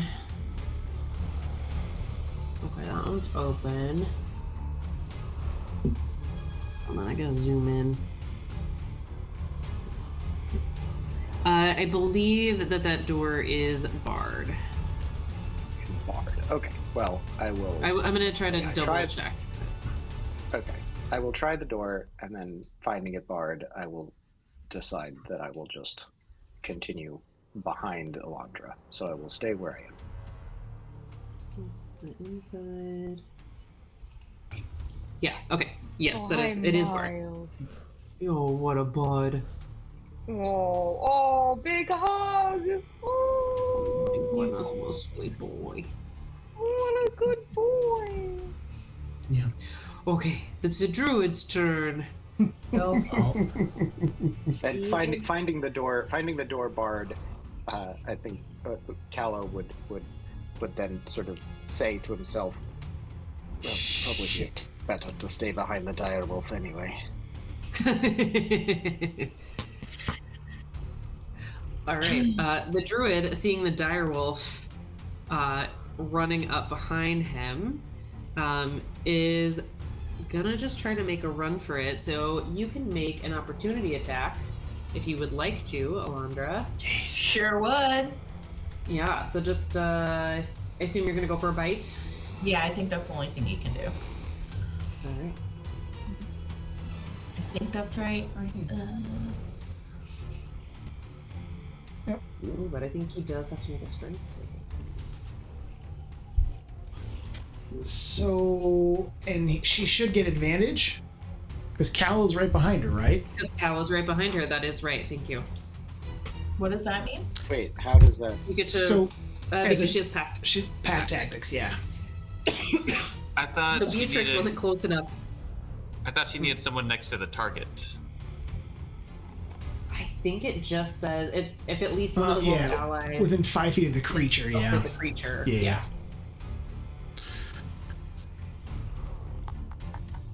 All right, so just a straight roll on your bite I attack. can't even see where Callow is.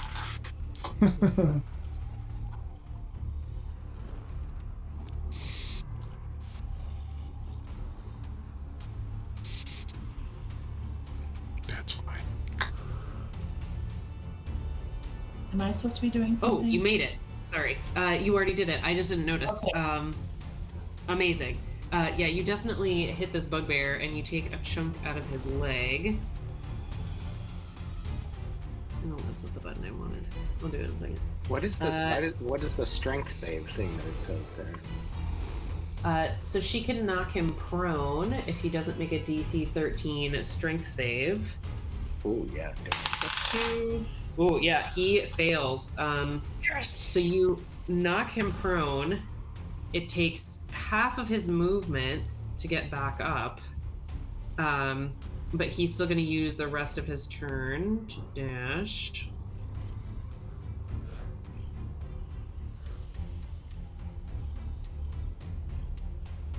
All right, and he is able to get over here as he runs across the room.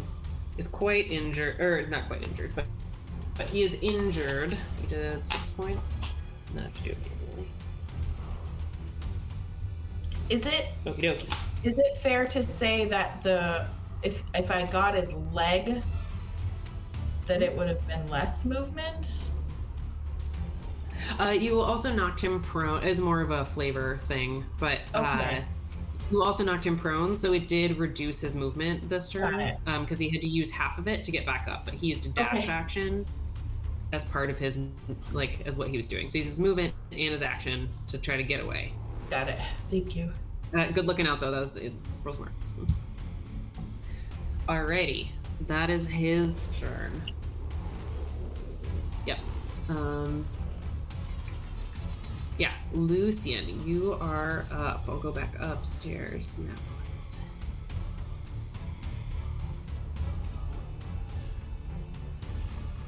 We go 10, 20, 25. I can step out. I should be able to see him from there. Mm-hmm. 5, 10, 15, 20, 25. Oh, he's 30.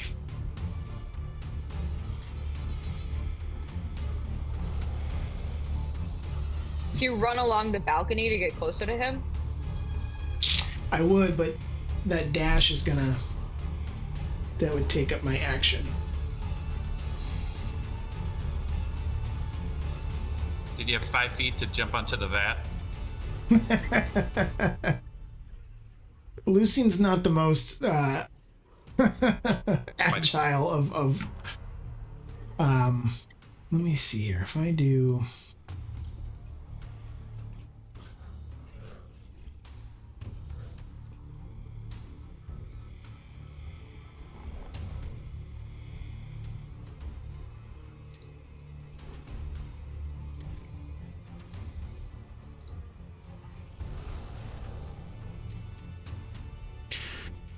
I'm gonna do this. All right, I'm gonna cast Eldritch Blast first. Okay. And are we still? What was our rule that we came up with last time in terms of the difference between attacking from height? It's a +2. +2, I think. All right, so it should be a +2 on this. We're at 21. 21 definitely hits. Okay. 15 damage. I need him to make a Wisdom saving throw, DC of 15. Okay, let me do math first. Right, math. And Wisdom save DC 15. Straight roll. He rolled a 3. Oh no, but he's a druid, so I used his stat. It doesn't matter. He doesn't have +12. Cool. Did better than I thought, but yeah. So he is frightened of me. Until the end of my next turn.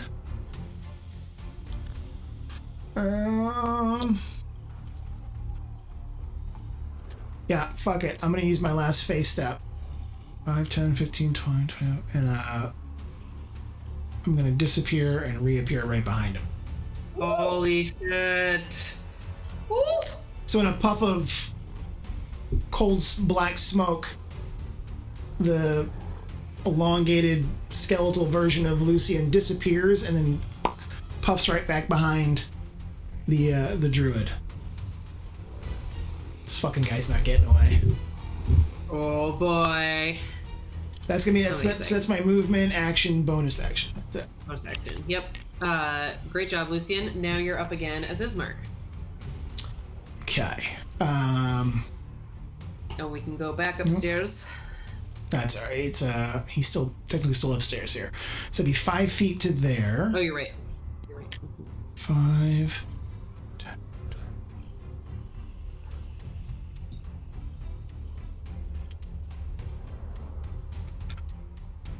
Ismark is gonna dash 60. So that he's there. He's okay, and that would be like around the top. Yep, so he's going 5, 10, right? 5, 10, 15, 20, 25, 30, 35, 40, 45, 50, 55, 60. He can get to just there. I mean, if you let him kind of vault over the edge of the stairs there, otherwise he'd be here.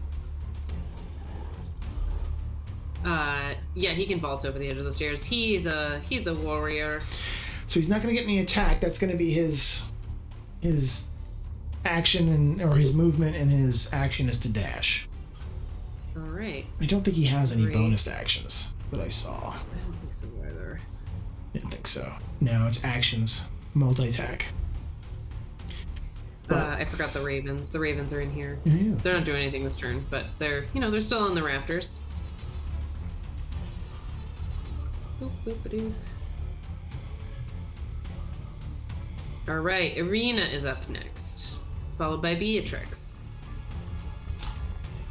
Okay. Irina will follow Ismark in here, and seeing what is happening there, from there she will use her crossbow All right. from up on the catwalk there. Ooh, and even with the +2, that's only an 8 to hit, which I assume is Yeah. So it does not hit. As she goes to try to fire at the bugbear druid, she's so afraid of hitting Lucian or her brother that she sort of aims a little too high and it just whizzes over his head. All right. All right. Well, so she made her attack, and then I guess so that was 10, 15, 20, 25, 30. She will start. Oh, come on. Moving around. She will start moving around.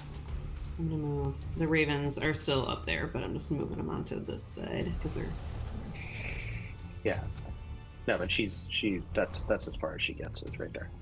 Alrighty. Beatrix, you're up. Courage on deck. All right, Beatrix is going to 5'10" past Oh yeah, I can Callow. switch back to the first. Yeah, floor. 15. Yeah. 15, 20 past the dire wolf into the room, so that's 30. And then she will also dash her full 30 feet to try to get to where the action is. Alright. And I've lost track of myself, stuck under See, there. I think you can get here. Alright, if you want to move me, Yep. I'm having trouble with alchemy. Wait. Yeah, no worries. Okay. Oh, I think maybe I got me. Wait. There we go. Yeah, you go ahead. I am Okay, that's funny. on the struggle bus. Okay. Yeah, so you were the space behind Callow, right? Yeah. Okay, so 5, 10, 15, 20, 25, 30, 5, 10, 15, 20, 25, 30. Yeah. Yeah. All right. I think that's correct. Yeah. For whatever reason, it came out differently every time I did it, but this works. Whatever. You run up. Yeah. Charge in. Courage, you are up. And this might have to be last turn for me because I have a friend call at 8, which is why we started a little earlier today. All right. Does it sound like things are moving back underneath her? Yeah, Courage has really high passive perception, so I'd say she can hear with all the doors open and the big hole in the floor. She can hear the, like, thumps of her friends as they jump down, or not so much in Callow's case, and, like, we're running across the floor. All right. Then we'll say maybe the stairs. So, 5, 10 on a diagonal, 15, 20, 25, 30 to get to the top of the stairs. Mm-hmm. And then if you could go back first floor. I can. I think that's... Amazing. 5 feet down the stairs. 10. Through the... I think that door is open. It is. Oh. You guys open it over there. Excellent. 10. Probably can't get much more than that.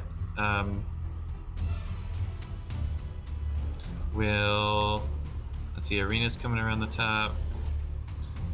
15, 20, excuse me, Beatrix. I think we'll get up to... We'll leave a path for her, though. Oh, and hang out on the bottom of the stairs here. All right. And